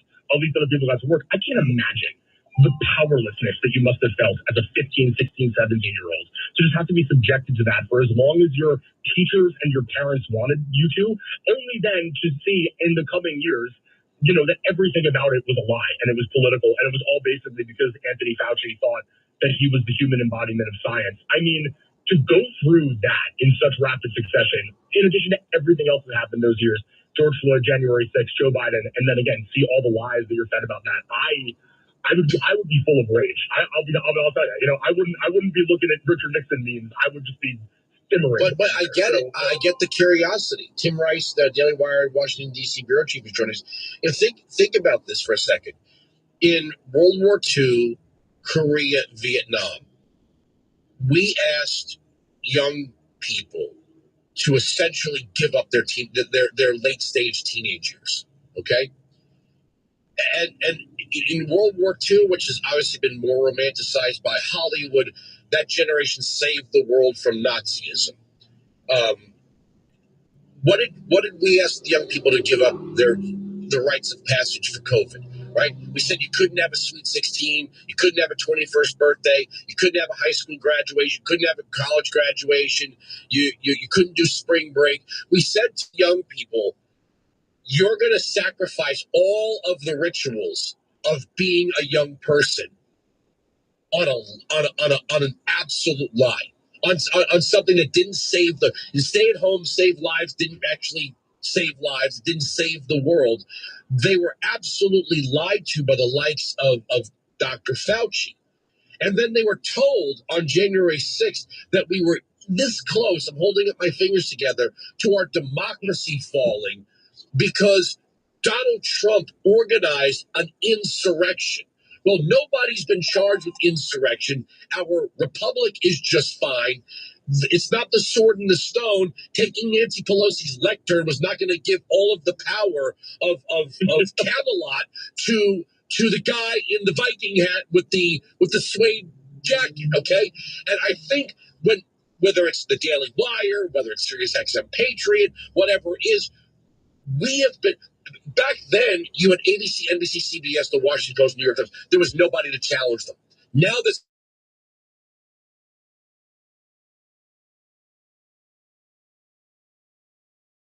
It would make me curious about Richard Nixon. Yeah, and I think to that point, too, about the sort of new media, obviously the kind of the new media revolution, certainly on the right, had already started. Daily Wire had been around